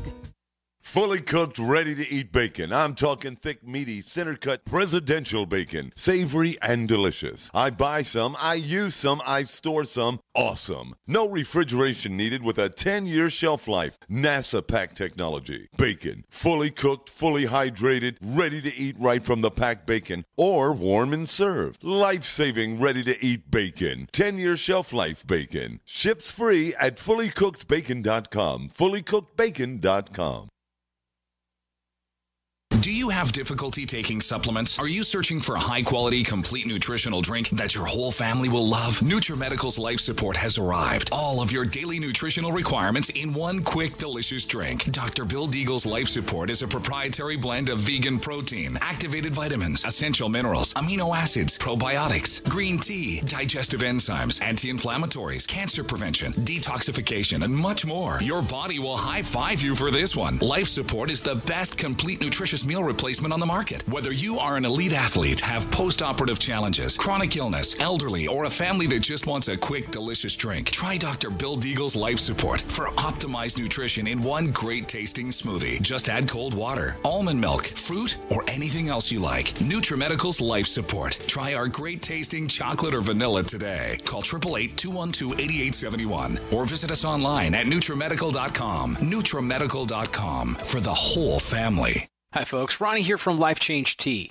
There's a lot of hubbub about the ramifications of GMOs. First of all, what are GMOs? Genetically modified organisms. Yee! Man-made organisms entering our body, changing and damaging us from the inside out. What's our defense? First of all, not eating them. Second, cleansing from them when we do eat them. Thank God for Life Change Tea at getthetea.com. Life Change Tea cleanses from toxins, heavy metals, and helps flush GMOs out of your body. Our unique blend of herbs help cleanse you from the inside out, helping you feel refreshed and clean of yee. We also carry unique one-of-a-kind supplements. So order online at getthetea.com. That's getthetea.com. Rid yourself of the yee that contaminates your food and water. Go to getthetea.com. That's getthetea.com. Get the tea. your best defense. People search the internet for everything, including you. With a few clicks, information from your past can be quickly discovered, from business deals gone wrong to misleading reviews, negative articles, and unflattering images. Studies show 78% of people search for someone online before doing business with them. Will they find the real you? With ReputationDefender.com, you can establish a positive internet presence. ReputationDefender.com pioneered the field with over a decade of experience, serving thousands of successful individuals and businesses. We use patented, award-winning systems to boost positive content and suppress negative material. Don't let the internet define you. Take control of your reputation today with ReputationDefender.com. For your quick, free reputation analysis, call 800-831-0771. That's 800-831-0771. 800-831-0771. Or visit ReputationDefender.com.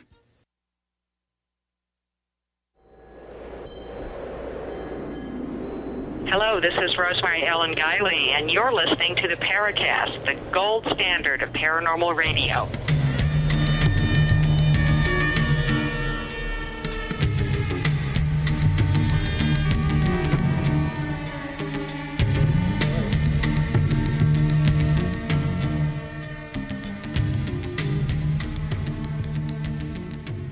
So we have Don Ecker now with Gene Steinberg and Greg Bishop.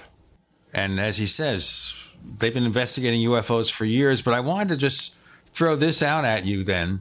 What was the purpose then of this new Pentagon UFO study? It seems like it exists in a vacuum. Was it just to be nice to Senator Reid and send some black money over to Robert Bigelow? Why do that if they've already been investigating for years? It doesn't seem to recognize there had been any previous UFO projects, which is strange. Well, the ticket in my book, in my opinion, is simply the secret is not with what we know. The secret, real secret, is with what we don't know. And that's my entire point about this case. We don't know what was behind this. Okay, sure. We know that there was an incident back in 2004 with several naval aviators.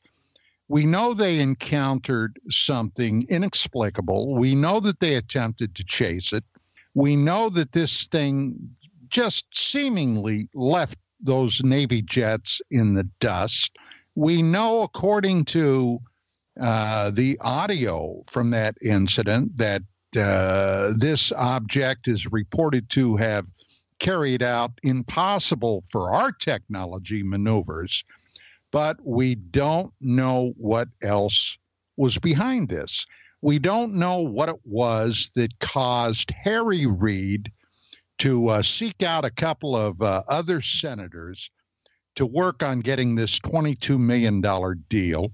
Was it because, for example, and this is speculation, did Robert Bigelow have a bee in his bonnet about something, and he didn't want to spend $22 million of his to chase this bee in his bonnet? And he thought, well, I'll go to my old buddy Harry Reid, because Harry Reid is somebody that could get some federal money, and maybe we can pursue it that way. We just don't know. And it's going to be interesting down the road to see if this is like every other UFO case that makes a short, big splash and it's going to disappear, or whether this is going to end up having some legs simply because people within the government acknowledge the existence of these unknown objects. It's going to be interesting, and that's what I can tell you at this point. All right. Do you think, therefore, we'll ever learn the answer to the UFO mystery? You're asking me? Yeah. No. Why not? Well, it's real simple.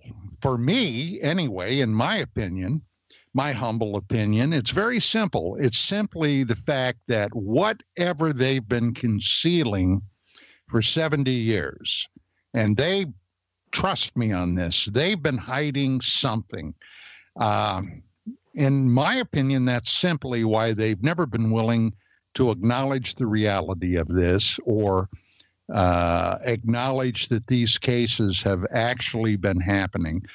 Whatever that secret is, there's no indication that they're going to be forthcoming with that. It could be, God, I could sit here and speculate the rest of the show on what it could be.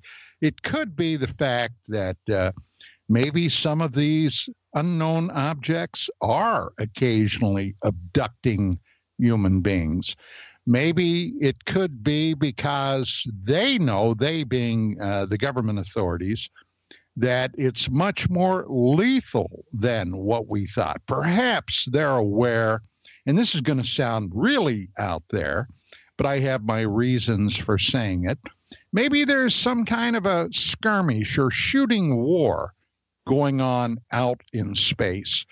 For 30 years, I've been hearing rumors from various parts within the UFO research field that there's at least one group of visitors, that are inimical to the human race. God only knows. It could be any number of things. Perhaps they're afraid that if they acknowledge the reality, that our economic and social structure could disintegrate.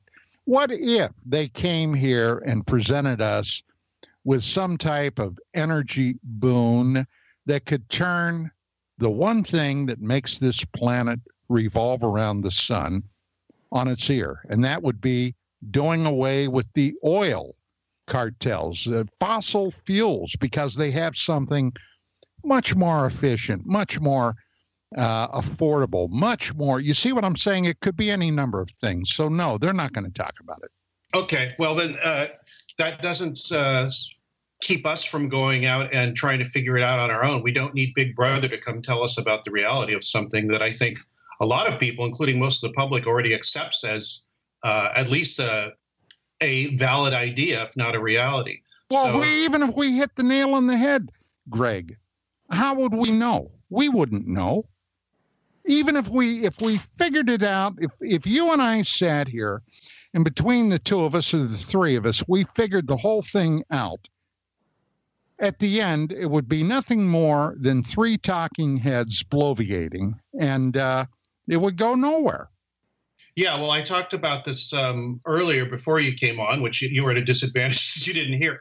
But my point was the fact of studying it and being interested in it should be enough, even though you don't think there's ever going to be any kind of answer, because at some point your understanding maybe gets a little bit better. And even if it doesn't get a little bit better about the subject or where it comes from, or if there's aliens here or not, we can find out more about how we perceive things, interact with each other, remember things, tell stories, how far our science can go. All these things impinge upon the UFO subject without having to figure out where they come from or anything like that. What's more interesting, and I said this on a couple other interviews, what's the most important question in ufology right now or about UFOs is what causes UFO reports.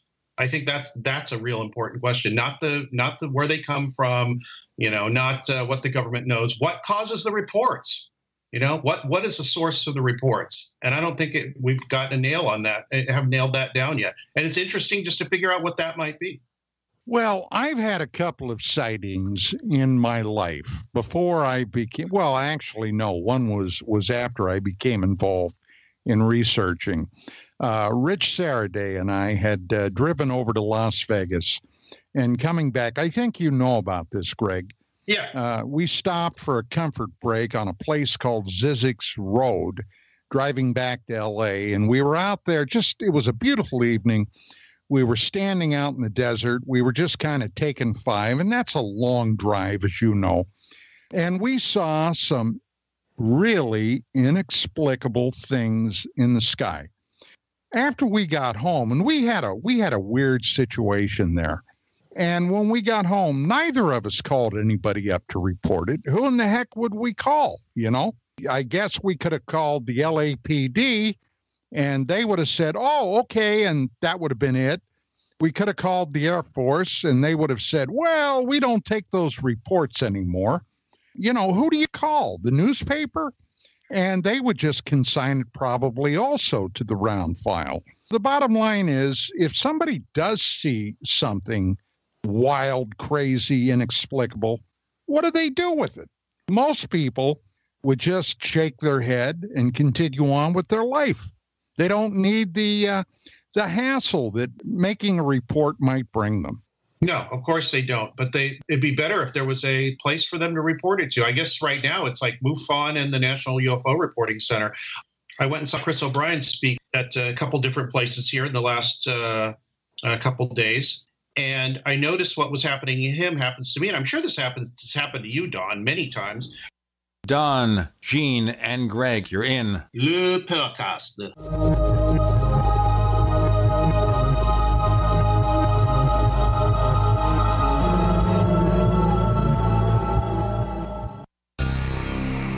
Thank you for listening to GCN. Visit GCNlive.com today. Do you need a website? Well, you can get a great deal on hosting services with Namecheap's legendary coupon code. They're offering substantial hosting discounts on shared hosting, business hosting, VPS hosting, reseller hosting, and even dedicated servers. Namecheap is preferred by millions. It's backed by a money-back guarantee. Use the coupon code LEGENDARY to cash in on the special deal at Namecheap.com, Namecheap.com. First came Attack of the Rockoids, and it was a critically acclaimed success. And now there's The Coming of the Protectors. A former military intelligence man is contacted by a space woman in a dream that turns out to be a nightmare because evil forces on our distant planet are planning to conquer the Earth. This is gripping science fiction of the classic kind. Attack of the Rockoids and The Coming of the Protectors. Find out more at rockoids.com. That's Rockoids, ROCKOIDS.com.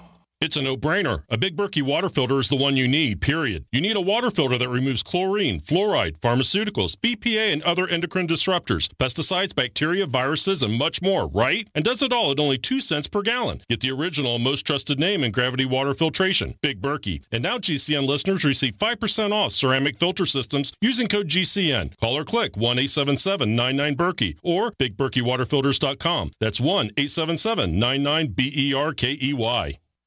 Hear that?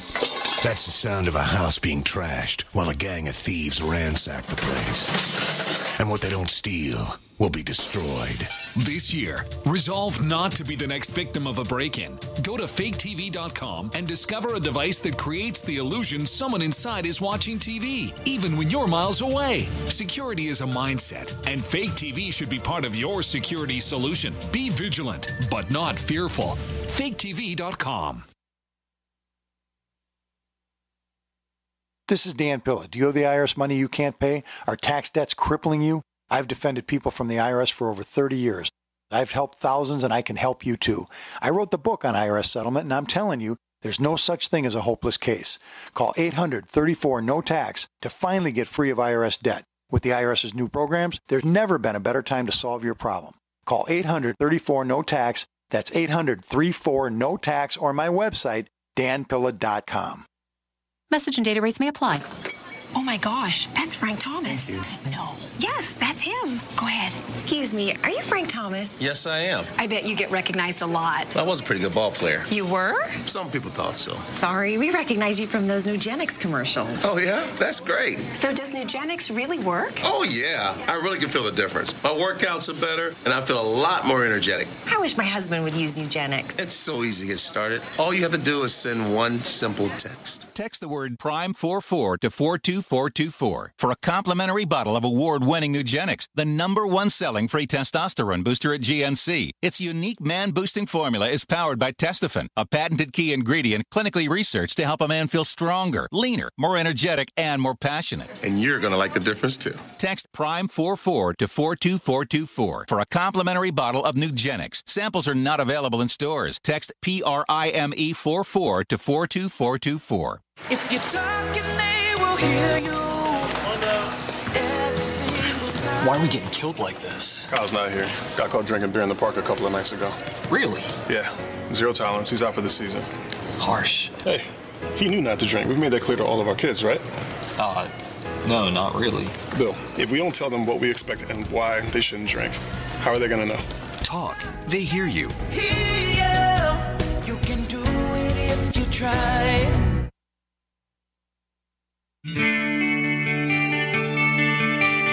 This is Jerome Clark, author of the UFO Encyclopedia and other books.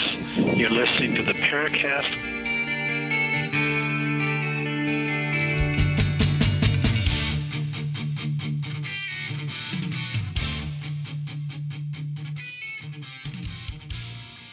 So Greg Bishop is describing recent lectures he's seen from Chris O'Brien. Let's go on.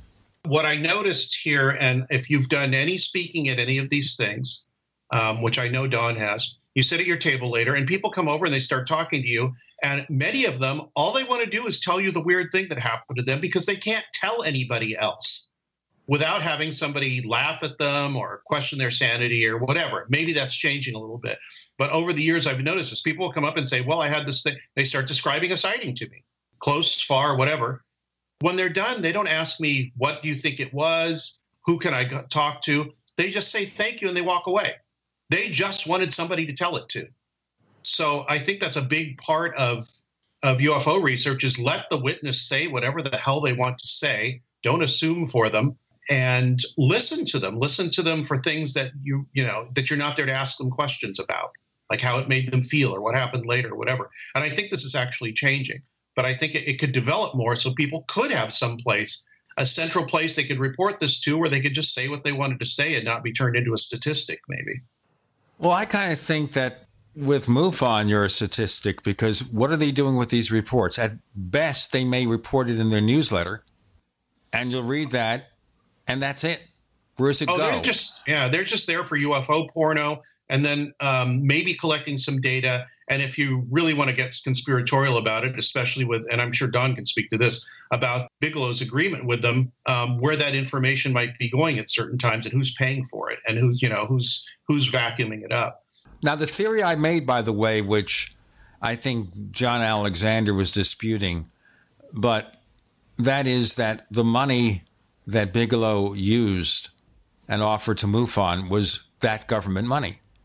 Well, John Alexander, if John Alexander today came to me and said, hey, Ecker, the sun comes out in the morning, okay? The moon comes out at night, okay? Guess what? I'm going to go outside and look. I don't believe anything he says today about his research into the phenomenon and the fact that he found nothing. Crapola, okay? It's there in a nutshell. I don't believe it. You know, why don't you be more explicit about that? Why? I always try to be as explicit as, and I always fall short, okay? All right, you don't believe him. Do you believe Walter Bosley, who has an intelligence background? Is he providing disinformation? No, I don't think he is. No. But because Alexander didn't discover what you hoped was there or expected to be there? My hope has nothing to do with it. I, too, was in military intelligence during the Vietnam War. Right. I served in special operations with intelligence matters. And I'm telling you, if he comes out and he says, I went to all my high-ranking buddies, okay?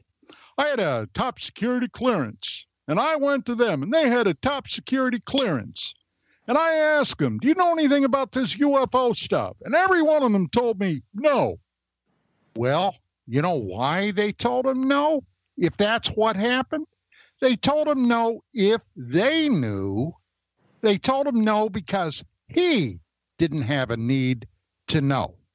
That's what these guys will always try to pull on the unsuspecting public, okay? Just because you have a top security clearance. I had a top security clearance with a crypto access in the armed forces. You didn't get one higher than that. Everything else was on a special need to know. Special access programs, SAP. And just because you had a top security clearance, if you didn't have a need to know for your duties, guess what? You don't know squat, and they won't tell you squat. So for him to walk around and tell everybody, well, I did a lot of research into this. I did a lot of investigation, and nobody that I talked to told me they knew anything. I'm not surprised. So he knows that. The guy's not dumb. He knows that. But for him to spew that blather, okay, spew it to somebody else. I know better. Well, sorry you're holding back there and not expressing your true point of view. I'm kidding.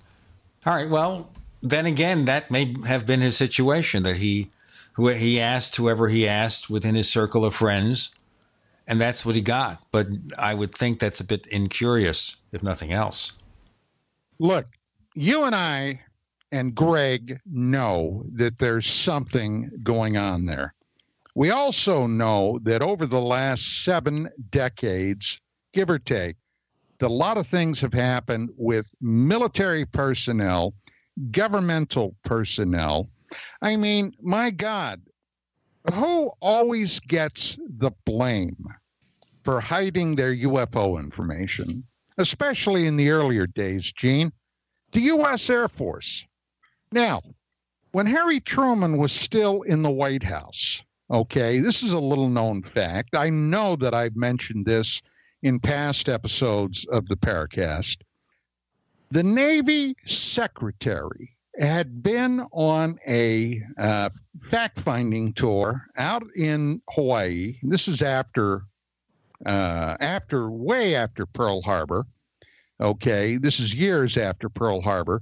But the biggest fear that the military and the government had, especially in light of the then Soviet Union's hostility directed to the West, was another Pearl Harbor type situation happening. Only this time, it could have involved nuclear weapons. And flying back to the continental United States from Hawaii, his aircraft was buzzed by a flying saucer, a UFO. This is a well-known case, a well-known incident. And this shocked that naval secretary to his core. He gets back to the States. He goes back to D.C. He calls up the Secretary of the Air Force. And he says, hey, this is what happened. He said, how about filling me in on what you guys know about this stuff? And basically, the Air Force Secretary told him to go pound sand. He didn't have a need to know. Well, guess what? That irked the Navy Secretary to his core once again. So they began their own investigation. And we all know today that the Naval Intelligence Service, there's none better than those guys. We know that they've been involved in researching this every time something happens with the Navy, naval vessels, naval aircraft, naval ships, whatever the case is. Naval intelligence gets involved. And in recent years, tremendous numbers of USOs, unidentified submersible objects, have been reported all around the world. And Greg will tell you that down at Santa Monica, there have been tremendous sightings of USOs down there, haven't there, Greg? Yeah, over the years, yeah, Santa Monica and up north towards significantly enough Point Mugu Naval Air Station. Exactly. So these guys know a heck of a lot, but they're not talking either. So, whatever it is they know, if you're waiting for them to open the floodgates and let all us schmucks out here in civilian land know, well, don't hold your breath because you're going to be turning blue pretty quick. Excuse me. I'm holding my breath. That's how it goes. Don, we're going to have to end this segment in about a minute and get on to the next one. So let's move to this part of the discussion. I'm going to ask you, and you can answer in the next segment. What is it that you think the government knows about UFOs? Do they have any final answers? Or is it the fact that they're as mystified as the rest of us, and therefore they don't want to make us fearful because they're left in the dark. They have no idea what's going on. We have a second radio show called After the Paracast, and it can be a wrap-up show. It can be anything at all. We never know what to expect, and therefore you won't either. And you'll want to listen to it as part of the Paracast Plus. We also give you a version of this show free of the network ads, especially you people on YouTube who sometimes say, too many commercials. We tell you why and how to avoid them if that's what you want. Other than fast forwarding, of course. Go to plus.theparacast.com for more information, plus.theparacast.com. With Gene, Don, and Greg, you're in the Paracast.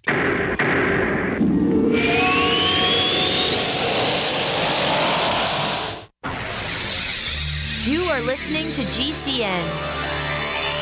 Visit GCNlive.com today. We also have swag.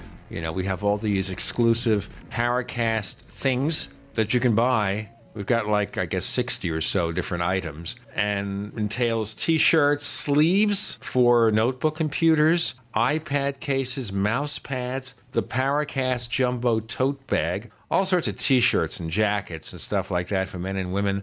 We have a Paracast aluminum water bottle. All this stuff, you go to store.theparacast.com, store.theparacast.com. What makes it special is that the items are the best quality, great T-shirts, fabrics, and they have our official logo on them. That's what makes them special, in multiple sizes and colors.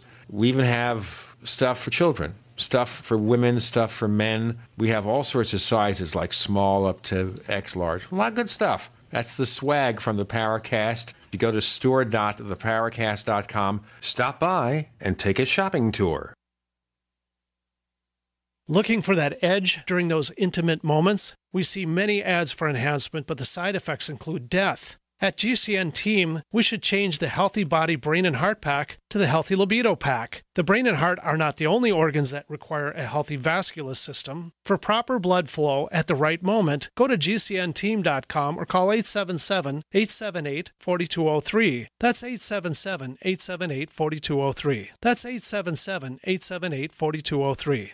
Hi, this is Ted Anderson. I'm here to tell you about GCNtelecare.com, a team of board-certified doctors assisting you 24 hours a day, 7 days a week, 365 days a year. Within 15 minutes of registration, care your family can afford. Revolutionizing the healthcare industry, virtual consulting providing diagnosis of non-emergency medical issues by phone or secure video on computer or smart mobile devices. GCNtelecare.com, virtual care anywhere.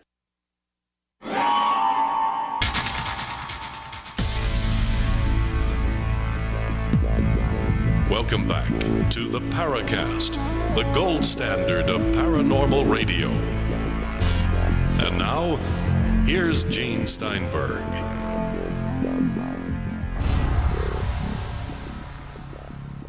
Don Ecker, what do you think the government knows? What are they hiding from us? What is the truth? Well, Gene, if I knew, you know what? I wouldn't be here. I'd be out on the lecture tour getting rich. Okay? Well, there are already people getting rich, and guess what? I don't think they know anything. Yeah, well, I couldn't begin to tell you. As I said in an earlier segment, it could be, and once again, I have to fall back on my personal speculation. It could be any number of things. However, do I think that the government knows the full, entire secret? No, I don't. I think in many regards, they are mystified, as you and I are, as Greg is, as everybody is. But I do believe they know a heck of a lot more than we do. Let's face it. One of the things that came out in this recent UFO incident and the disclosure of Harry Reid and Bob Bigelow and all that stuff, allegedly there are materials through some means or process have been collected from these objects. Now, how would they get their hands on material? Well, God only knows. Did some jet jockey fire a missile at them? Did he open up with his guns? Did they shoot some pieces and parts off? Did one come down and crash? It could be anything. But it was disclosed that allegedly there is a laboratory with some of this exotic material. Now, that claim was made and not a heck of a lot else to back it up. So, is there a place where they have material? Well, probably. Now, here's something else. And you've got to be somewhat of a historian to know this. Back at Wright-Patterson Air Force Base, that was the Area 51 of its day. As a matter of fact, that place was where allegedly, and there was a lot of scuttlebutt about it at the time, and we're talking practically 70 years ago, where the remains of whatever it was that came down at Roswell was stored. Now, for all you newer Paracast listeners, get on your laptop computer, pull up your search engine, and put in there Senator Barry Goldwater. Now, Goldwater was an extraordinarily prominent senator from the state of Arizona. As a matter of fact, in 1964, he was the Republican choice to run against then President Lyndon Baines Johnson. Goldwater, of course, lost that election. But along with that accomplishment and the fact that he was also a United States Senator, he was also a Lieutenant General in the United States Air Force Reserve. The general that was in charge of the whole Air Force then was bomb to the Stone Age, Curtis LeMay. Here was the guy that ran the United States Air Force. Here was the guy that was on the Joint Chiefs of Staff, one of the most powerful military men in the military hierarchy back in those days, and he was a personal friend of Barry Goldwater. Goldwater had a deep fascination with UFOs. Now, according to what Goldwater said in a number of public appearances, he himself never saw a UFO. However, he had many friends, including pilots, that did. He wanted to know what they were. He knew about the so-called Blue Room at Wright-Patterson Air Force Base. He went to Curtis LeMay, and he asked him on the sly, "Hey, Kurt," he said, "I've heard all these rumors about the Blue Room at Wright-Pat. What's the chance of you getting me in there so I can take a look?" And Goldwater said he never had been cursed out like LeMay cursed him out in his life when he asked that question. And LeMay said, "I can't even go in there, and by God, don't you ever ask me about that again." Well, he never did, but he wasn't shy about telling the story. So apparently, at least at one point, the Air Force had their hands on a lot of material, but most people are not aware of that today. Is there a smoking gun there, though? Well, the only smoking gun that I would see would be the reaction that LeMay gave Goldwater. Of course, they're both deceased, so there's no way that either of them can be questioned about it. I don't know, but other than that, the fact that it's a public knowledge that LeMay came uncorked on Senator Barry Goldwater, I don't know where else to take that.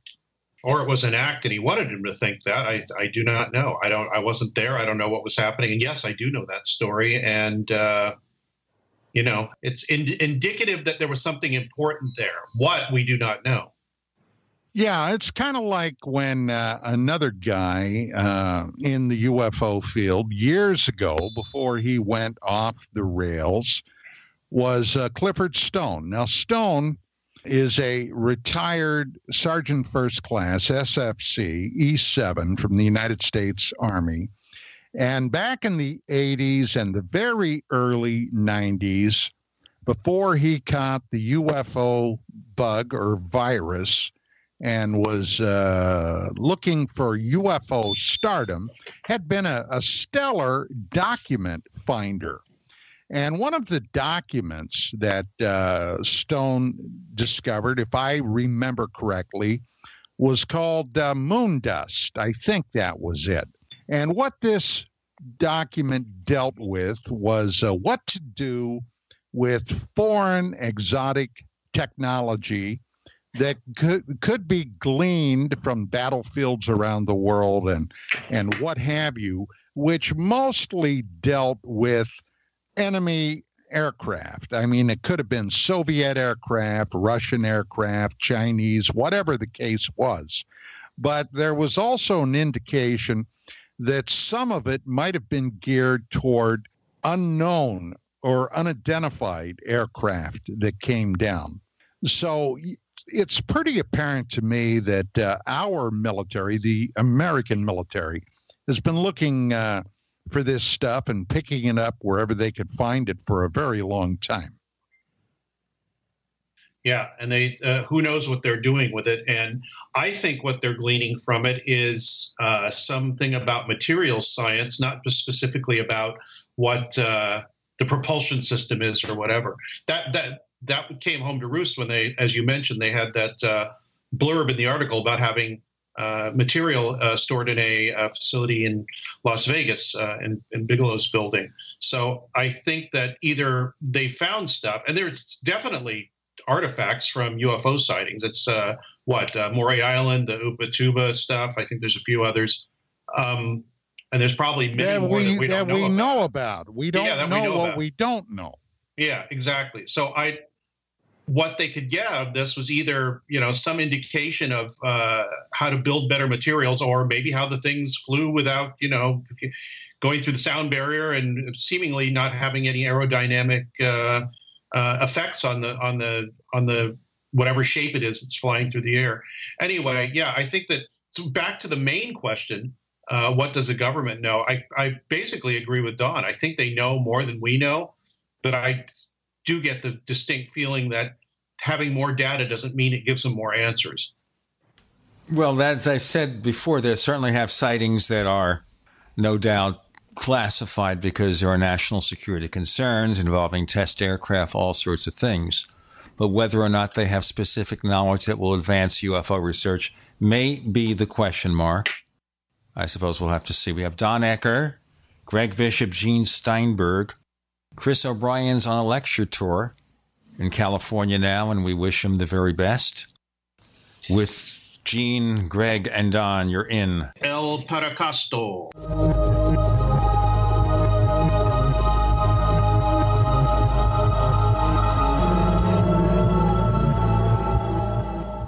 Attack of the Rockoids has been well received by critics and readers alike. It's a thrill-a-minute story you'll never forget. A former U.S. military intelligence officer is haunted by intense dreams about a beautiful woman pleading for his help after a terrible battle in outer space. But the dreams turn out to be true and thrust him into a telepathic love affair with a woman whose faraway planet is intent on destroying the Earth. And now the gripping tale continues in The Coming of the Protectors. It's the second book of the Rockoids trilogy, a galaxy-spanning adventure that pits our hapless heroes against powerful, fanatical enemies that threaten the lives of freedom-loving beings everywhere. Attack of the Rockoids and The Coming of the Protectors, classic science fiction at its best, available now. For more details, visit rockoids.com. That's ROCKOIDS.com. Warning. If you're drowning in debt you can't afford, do not let the credit card companies trick you into thinking that you have to pay it all back, because you don't.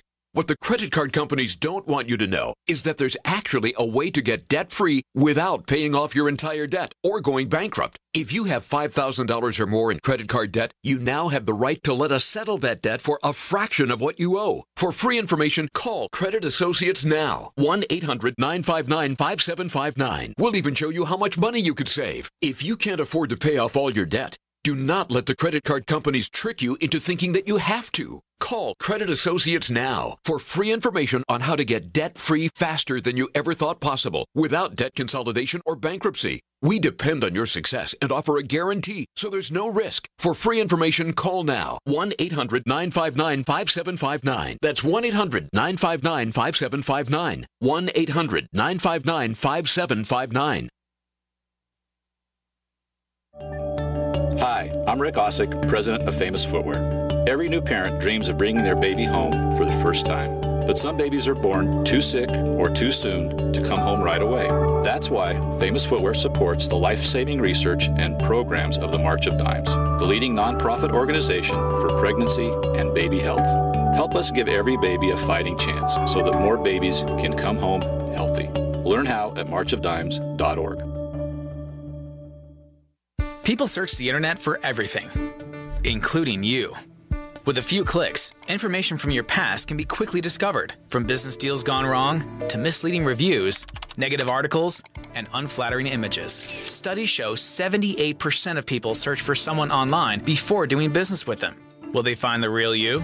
With ReputationDefender.com, you can establish a positive internet presence. ReputationDefender.com pioneered the field with over a decade of experience, serving thousands of successful individuals and businesses. We use patented, award-winning systems to boost positive content and suppress negative material. Don't let the internet define you. Take control of your reputation today with ReputationDefender.com. For your quick, free reputation analysis, call 800-831-0771. That's 800-831-0771. 800-831-0771. Or visit ReputationDefender.com. Hunters, anglers, campers, and survivalists. Get back to nature. Expand your horizons with the highest quality, most versatile, unique slingshots and sling bows on the market at slingbow.com. Slingbow products are compact and models start from just $17.98. They're perfect for your bug-out bag or storing in your vehicle. Give yourself and your loved ones the excitement and tradition of slingbow. A new frontier in archery and truly modern twist on this primitive survival tool. Feel the thrill only at slingbow.com. We'd like to hear from you. If you have a comment or question about the Paracast, send it to news@theparacast.com. That's news@theparacast.com. And don't forget to visit our famous Paracast community forums at forum.theparacast.com. Well, I mentioned briefly, we're not going to go into great detail here. We mentioned it a couple of times in After the Paracast that Greg is working on a new book about the Contactee movement. And once the book is out, we'll have him and his co-author back on to talk about this in more detail.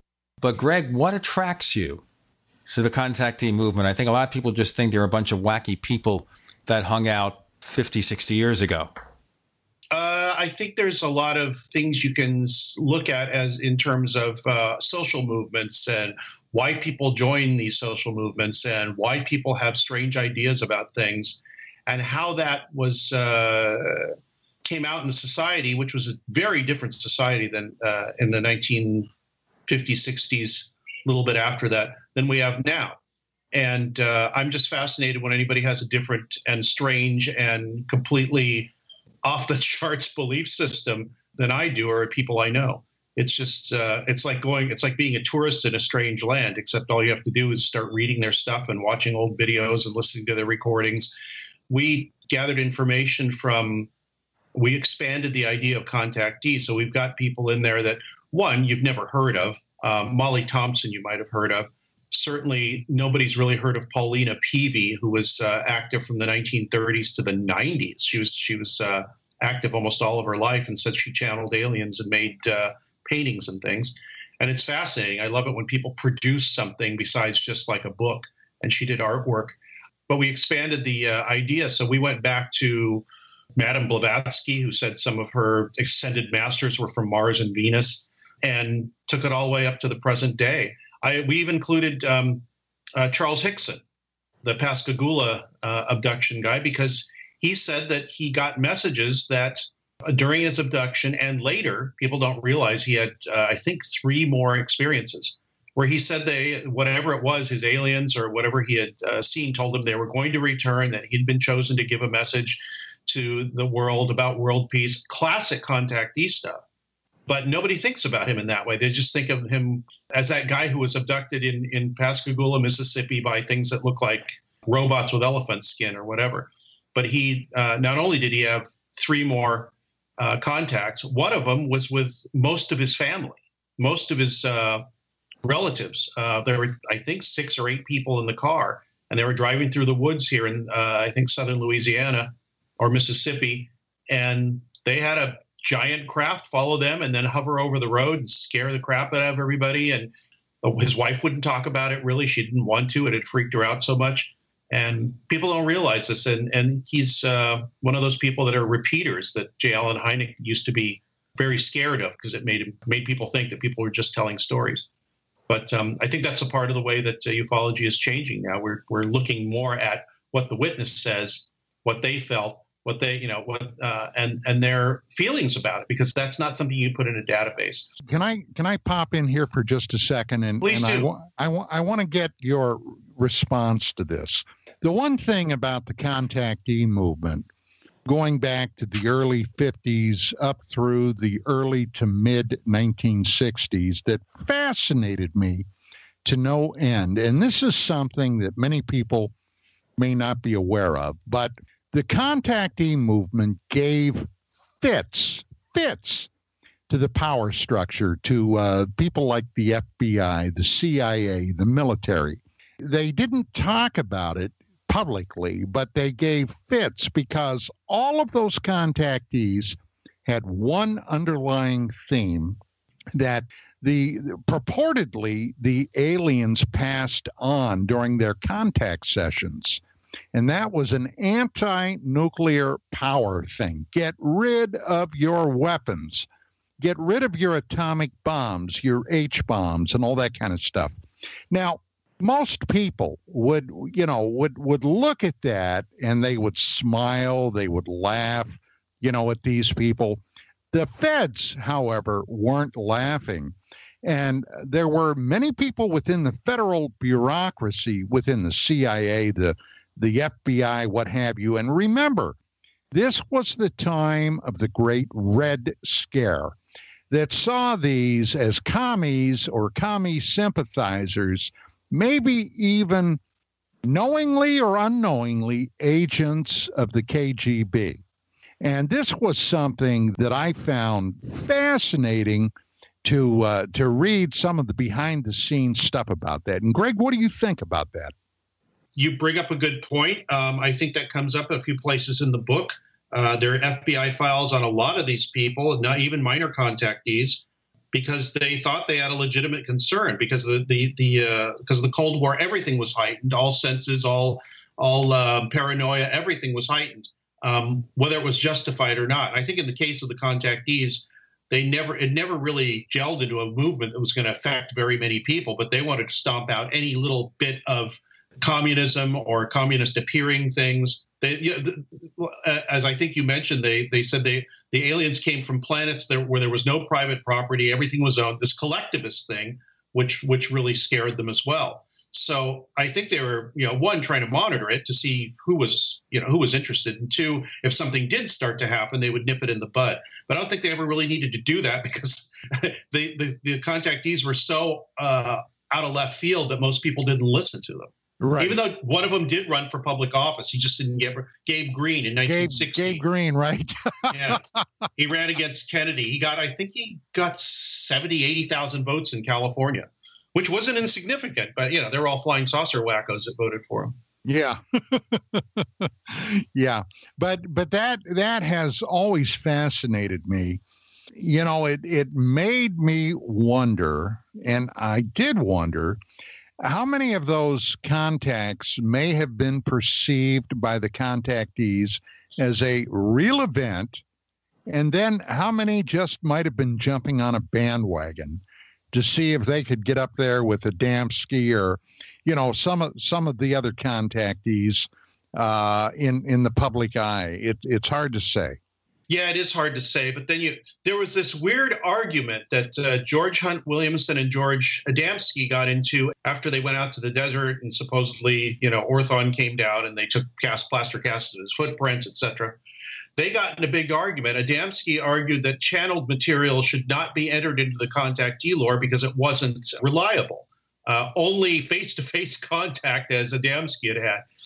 Williamson never had such a thing, but he channeled his butt off every chance he got. So there are these, two schools of thought about how you should conduct yourself as a contactee. So you could make up a story about anything. I have a feeling that probably a majority of them really sincerely thought they had met people from other planets, or they had initially had some weird sighting or something that happened to them, or a hypnagogic dream or something like that, and that made it okay for them to start making stuff up later, or to interpret everything that they thought as some real experience. We'll have more possibilities about the contactee movement. And of course, we're not going to give you much of a preview of the book because we'll get to that in a future discussion. But in general, I think there's some interesting possibilities here. We've got Don Ecker, Gene Steinberg, Greg Bishop. You're in the Paracast.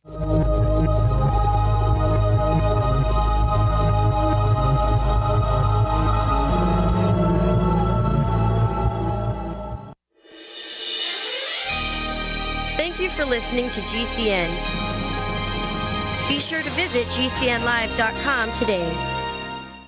Anytime, any place, anywhere. Radio remains the most intimate of all forms of media. At home, at work, in the car, on smartphones. Over 90% of consumers still listen to radio every week. That makes choosing radio as a place to advertise your business one of the best decisions you can make. Email advertise@gcnlive.com and partner up with an experienced GCN representative. Advertise@gcnlive.com. Easy, affordable, effective.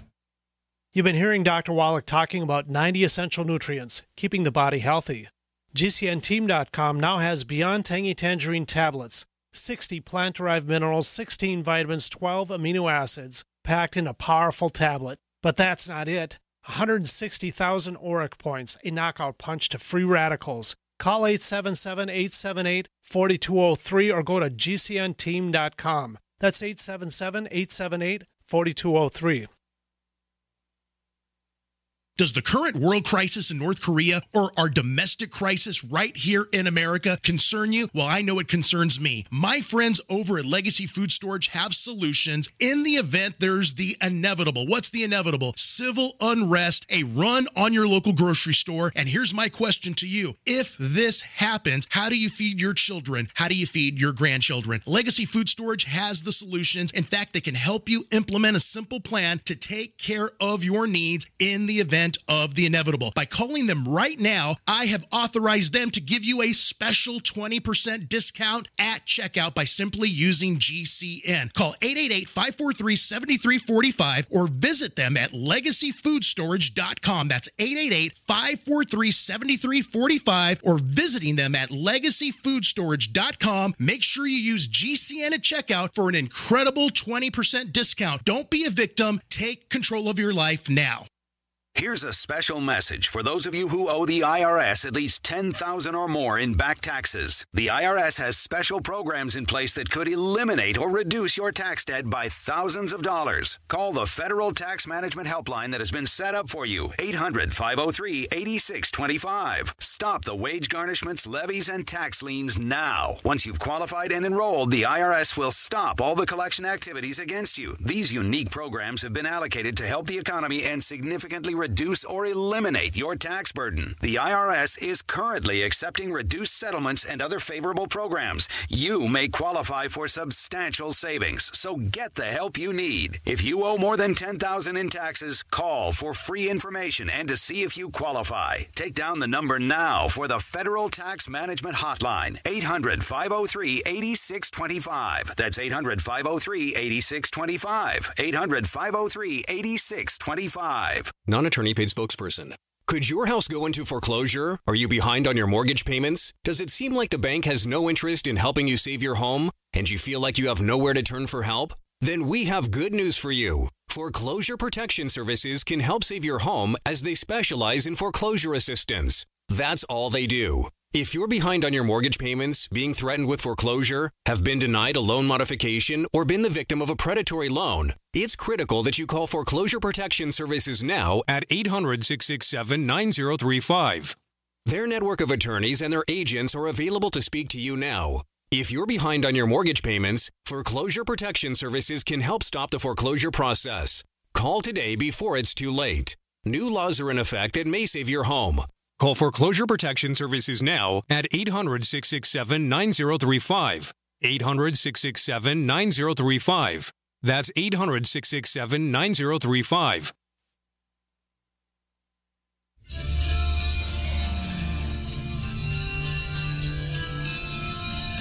Hi, this is Bryce Abel. I'm the producer of Dark Skies, the co-author of AD After Disclosure, and you are listening to the Paracast, the gold standard of paranormal radio.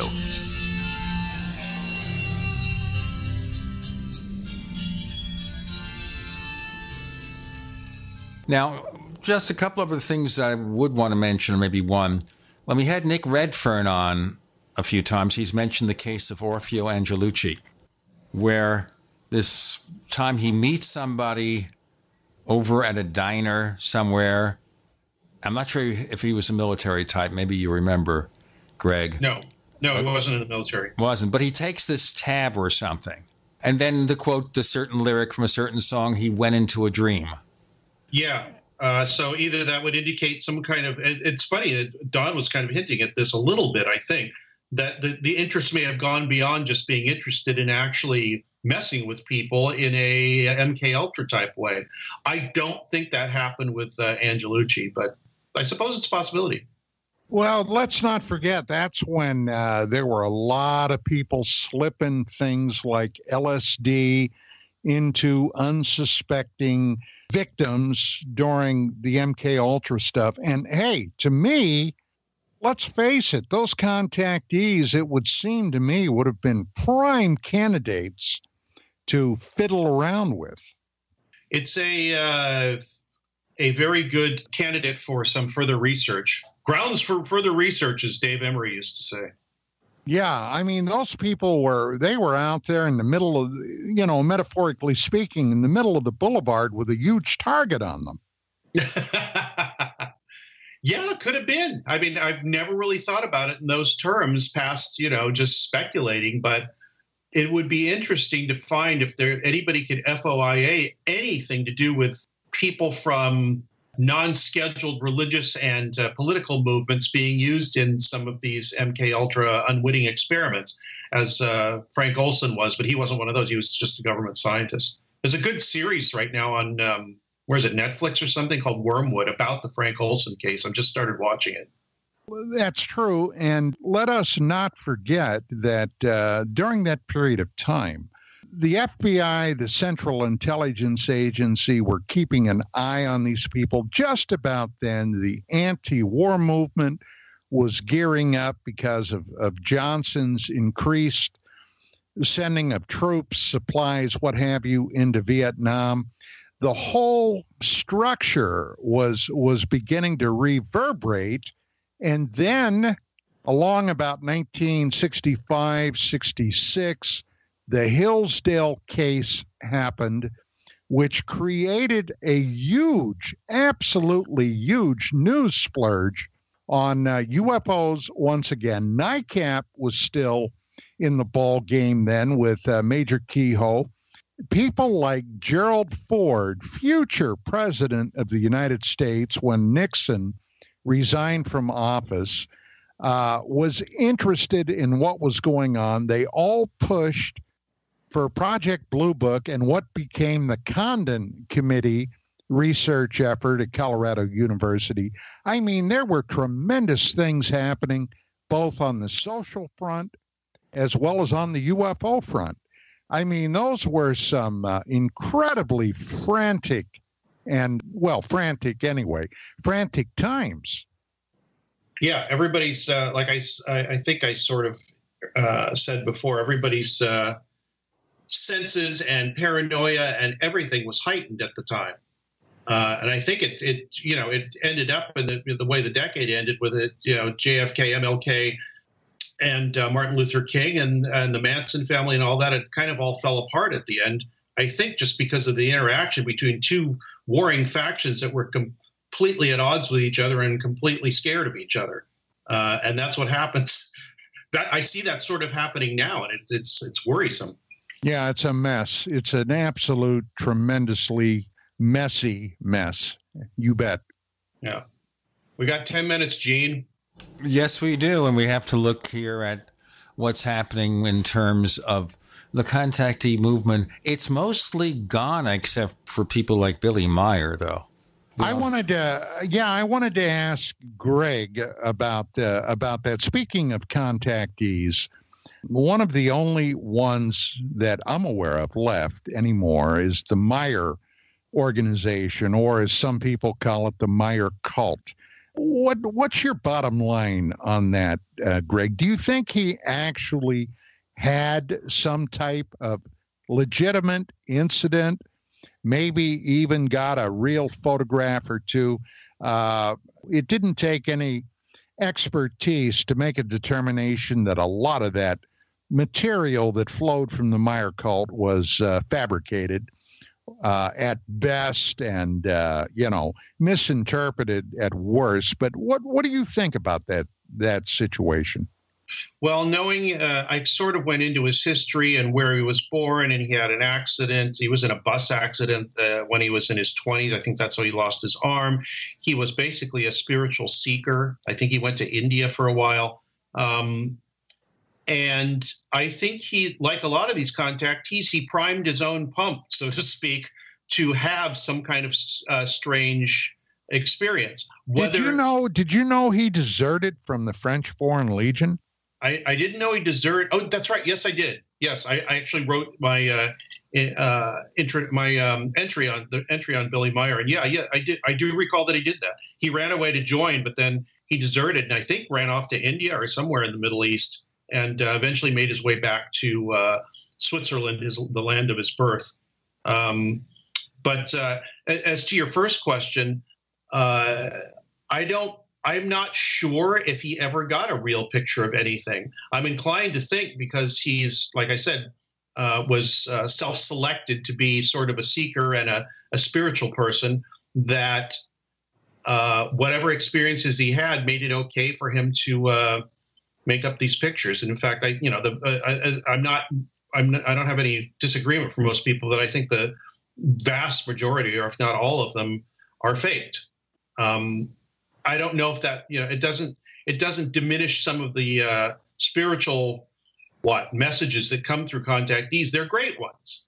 It's just that, sometimes I think people take it a little too seriously. There are 2 or 3 other groups still around from the old contactee movement. I know of at least 2. The Aetheri Society, who I visit every few months here in Los Angeles, they're still here, even though George King, the founder, died about 10 years ago. And the Unary Society in San Diego is still going, even though their last founder, Ruth Norman, died, I don't know, I think around the same time. They've both been gone for years, and the groups are still going strong. And the Aetheri Society, I actually like them. They have a very peaceful, non-denominational, non-confrontational message of brotherly love and all that. They just couch it in very strange terms. The best thing I like about them is all the years I've known them, they've never tried to recruit me or, make me see the things their way or really care if I believed in what they were saying or not. They really don't care. And they've got a special place in my heart because of that. Well, maybe they figure if you come there long enough, you'll adapt. There is an organization out there, I do not recall the name, but we were offered the opportunity to interview someone who still believes and advances the cause of George Adamski. Oh, yeah, I've gotten a message from him, too. Right. And when I communicated with the assistant and I said, are you aware of all these efforts in which Adamski was exposed? And I sent a link, because we have it at the JimMosley.com website that Kurt Collins is running for us. I sent him the link to the George Adamski expose issue from Saucer News back in like 1957, which is probably one of the best things they ever did. And I never heard back from them. so I don't know if I destroyed somebody's belief system or not. But I was really surprised after all these years that anyone cares about George Adamski anymore, except as a curiosity or in terms of exploring the movement and what it might have meant. We've got more to come. Don Ecker, Gene Steinberg, Greg Bishop. You're in. Hey, kids, it's the Paracast.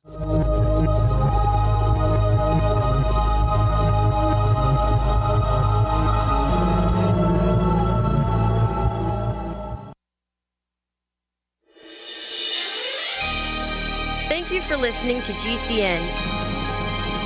Be sure to visit GCNlive.com today. As you know, neighbors, web hosting can be pretty cheap, but not all hosting is the same. DreamHost wins Best of Awards year after year. You get unlimited disk space, unlimited bandwidth, and even the low-cost plans put your sites on high-performance SSDs. Want to know more about what DreamHost has to offer? Go to technightowl.com/host.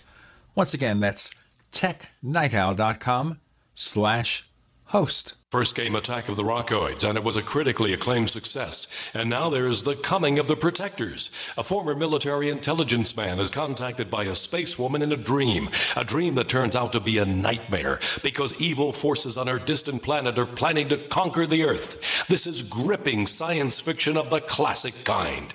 Attack of the Rockoids and The Coming of the Protectors. Find out more at rockoids.com. That's Rockoids, ROCKOIDS.com. It's a no-brainer. A Big Berkey water filter is the one you need, period. You need a water filter that removes chlorine, fluoride, pharmaceuticals, BPA, and other endocrine disruptors, pesticides, bacteria, viruses, and much more, right? And does it all at only 2 cents per gallon. Get the original and most trusted name in gravity water filtration, Big Berkey. And now GCN listeners receive 5% off ceramic filter systems using code GCN. Call or click 1-877-99-BERKEY or BigBerkeyWaterFilters.com. That's 1-877-99-BERKEY. This is Dan Pilla. Do you owe the IRS money you can't pay? Are tax debts crippling you? I've defended people from the IRS for over 30 years. I've helped thousands, and I can help you too. I wrote the book on IRS settlement, and I'm telling you, there's no such thing as a hopeless case. Call 800-34-NO-TAX to finally get free of IRS debt. With the IRS's new programs, there's never been a better time to solve your problem. Call 800-34-NO-TAX. That's 800-34-NO-TAX, or my website, danpilla.com. The answer to being in control of your own healthcare is freedom from insurance. Become part of a group of self-pay patients that come together to share in each other's medical expenses. Individual share amounts begin at $107 a month and $347 for families. Choose from 3 health-sharing programs. Holistic treatments may be eligible for sharing. See guidelines. Discount programs available for dental, vision, and pharmacy. Go to libertyoncall.org. That's libertyoncall.org. Non-attorney paid spokesperson. Could your house go into foreclosure? Are you behind on your mortgage payments? Does it seem like the bank has no interest in helping you save your home? And you feel like you have nowhere to turn for help? Then we have good news for you. Foreclosure Protection Services can help save your home as they specialize in foreclosure assistance. That's all they do. If you're behind on your mortgage payments, being threatened with foreclosure, have been denied a loan modification, or been the victim of a predatory loan, it's critical that you call Foreclosure Protection Services now at 800-667-9035. Their network of attorneys and their agents are available to speak to you now. If you're behind on your mortgage payments, Foreclosure Protection Services can help stop the foreclosure process. Call today before it's too late. New laws are in effect that may save your home. Call Foreclosure Protection Services now at 800-667-9035. 800-667-9035. That's 800-667-9035. Frustrated trying to get business capital? Want to take the slow process and rejection out of the equation? GCNloans.com removes the slow, irritating approval process. Instead, get quick, simple funding. Powered by David Allen Capital, 80% of our pre-qualified clients are approved in days. Pre-qualify at GCNloans.com and get your money this week. It's that easy. GCNloans.com. That's GCNloans.com.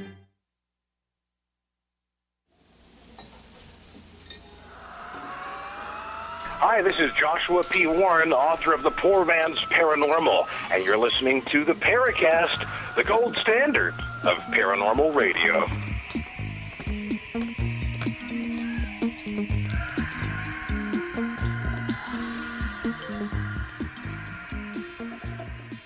Hey, gents, it's the Paracast. No, someone said that already. Greg Bishop, Don Ecker, Gene Steinberg. Now, one thing I wanted to bring up, because maybe you mentioned it earlier, Greg and Don, is it possible some of these contactees had some kind of real experience, as is implied here, and it's not just deciding to invent stuff, it's doing it because they're getting attention. These are people who are basically unknown, under the radar, no great achievements in their life. And suddenly something really weird happens to them. And they get all this attention. They become a celebrity. And then you've got the kind of audience that is expecting more. What's your encore? What's your sequel? But it never happens again. So they make it up. I would say yes, and it's still going on, and it's going on in the UFO community right now. Don, what were you trying to say before we went to the break? Oh, I was just saying to Gene, he was afraid that he may have destroyed somebody's belief in Adamski. And I was simply going to say, Gene, don't lose any sleep over it, because a true believer will believe. I was only half serious.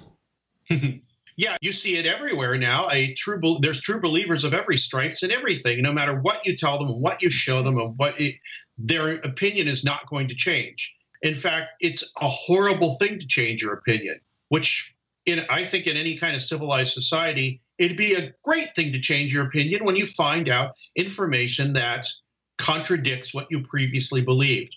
But the way the human mind works, and this has been explained by psychologists and everything, is that if you've got a belief, you're going to reinforce that belief with everything you can. And if somebody attacks it, instead of re-examining your belief system, you become even more invested in the belief system. The perfect case in point in this toxic society we live in today is the political spectrum. There's nothing any more poignant to prove that point than politics today. And you're absolutely correct. It doesn't matter which side of the spectrum you fall down on, because they're both, in my opinion, equally guilty. Yes, fanaticism reigns supreme. That's another problem with any human endeavor, at least in the West here, in the media that we're soaked in, is that the loudest person is generally the least subtle and the least able to hold up their point of view. So they just yell the loudest. And like any kind of conversation, whoever yells the loudest has the floor. And that's unfortunate, because the more thoughtful people wait for them to finish, but they just keep yelling. And unfortunately, it oftentimes will devolve into violent acts. And we've seen that too. And you're right, Greg, it is terrifying. Yeah, and I see it constantly. It's why I made up those T-shirts that say "Do not engage" on them. It's like, if you're not learning anything from somebody, if there's not an exchange of ideas going on, disengage from that conversation. It's not a conversation. It's just a yelling match. Well, it again goes back to the bubble in which so many people live in. They reinforce their belief systems, but nobody learns anything. And if someone comes over and presents something new, oh, no, that's bad news, that's conservative, or that's liberal, or that's whatever it is.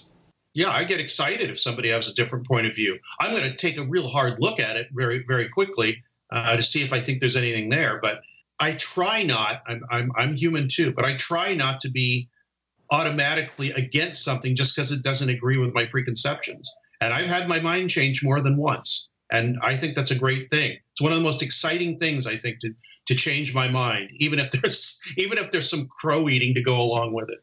Well, eating crow is not bad. I think my opinions on UFOs have certainly changed. I started out reading Donald Kehoe, so I hung on his every word, but I was just a kid. And then I started talking to people and started reading around. I said, this is not quite where we're supposed to be. Yeah, challenge yourself all the time. I think it's a brave thing to do, and if more people did it, I think people would be less divided. I've never seen people more divided. It really bothers me. And I don't know what that's due to. Probably something to do with the internet, something to do with the schooling system, something generational. But it's very obvious to me that people are extremely divided.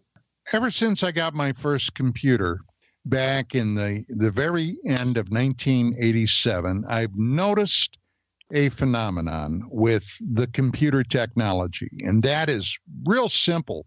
You meet somebody on the street, you smile, you shake hands, you have a polite conversation, everything's well and good.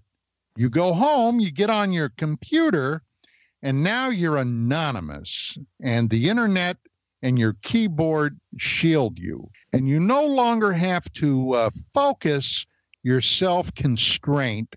You can just let fly. Flaming, that's what they used to call it back in the day, flame wars. That was the precursor to this no longer civil society that we live in. And it's personified geometrically on places like Facebook. And as a result, I have been limiting my exposure to it as much as possible. What I do on Facebook, and our listeners know we have a Paracast fan club, a couple of them there. I post announcements about the show, I answer questions, and I contact some people off and on in Facebook Messenger, especially since AIM, the original AOL Instant Messenger, went down the dumps some weeks back. So right now, the instant messaging app I use is mostly Facebook. Occasionally, my son uses WhatsApp because it has very good audio quality for making free phone calls. We're just about out of time. Greg Bishop, tell us a little bit more about when this book's going to be out. Do you have a title yet, a working title? The book's going to be called A is for Adamski. It has a beautiful cover. It is probably in the next 2 to 3 months. I'm not exactly sure yet. Adam Gorightly is publishing it. It's basically a coffee table book with a lot of good text in it. And it will include many, many, many photographs, images, and all that, which have not been seen before or not in a long time. If you want to find out what I'm doing, probably the best thing to do is either go to the Facebook group for Radio Misterioso or go to the page, the Radio Misterioso.com page to see what the latest shows are. Don Ecker, you're back on the air as of some months back. Tell us more. Yeah, since July, my show, Dark Matters Radio, airs on KGRAradio.com Friday and Saturday evenings. The show begins at 5 p.m. Pacific. It runs for 2 hours, although we had a special show last Saturday that was a 3-hour special. We do that occasionally.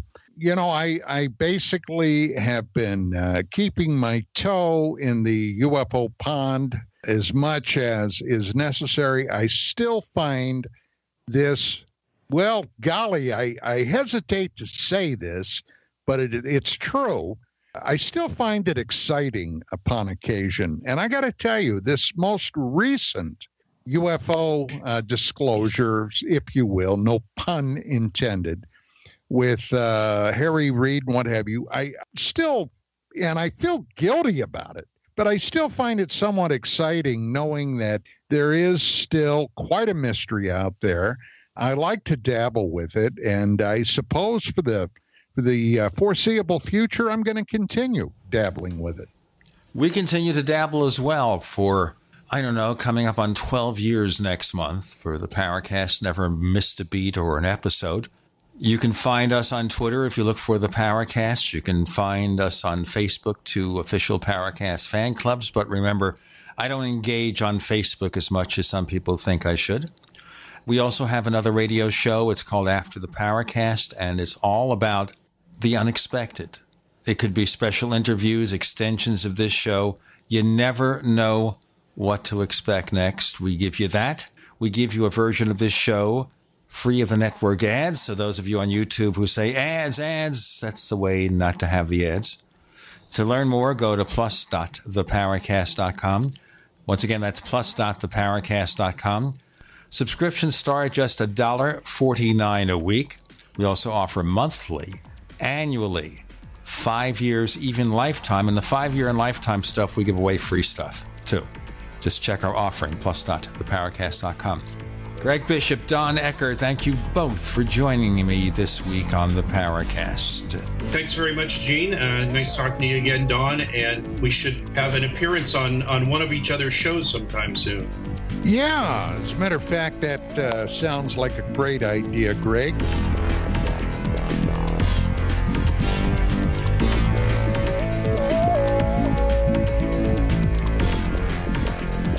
The Paracast, featuring Gene Steinberg and Christopher O'Brien, is a copyrighted presentation of Making the Impossible Incorporated. Tune in next week for a new adventure in The Paracast.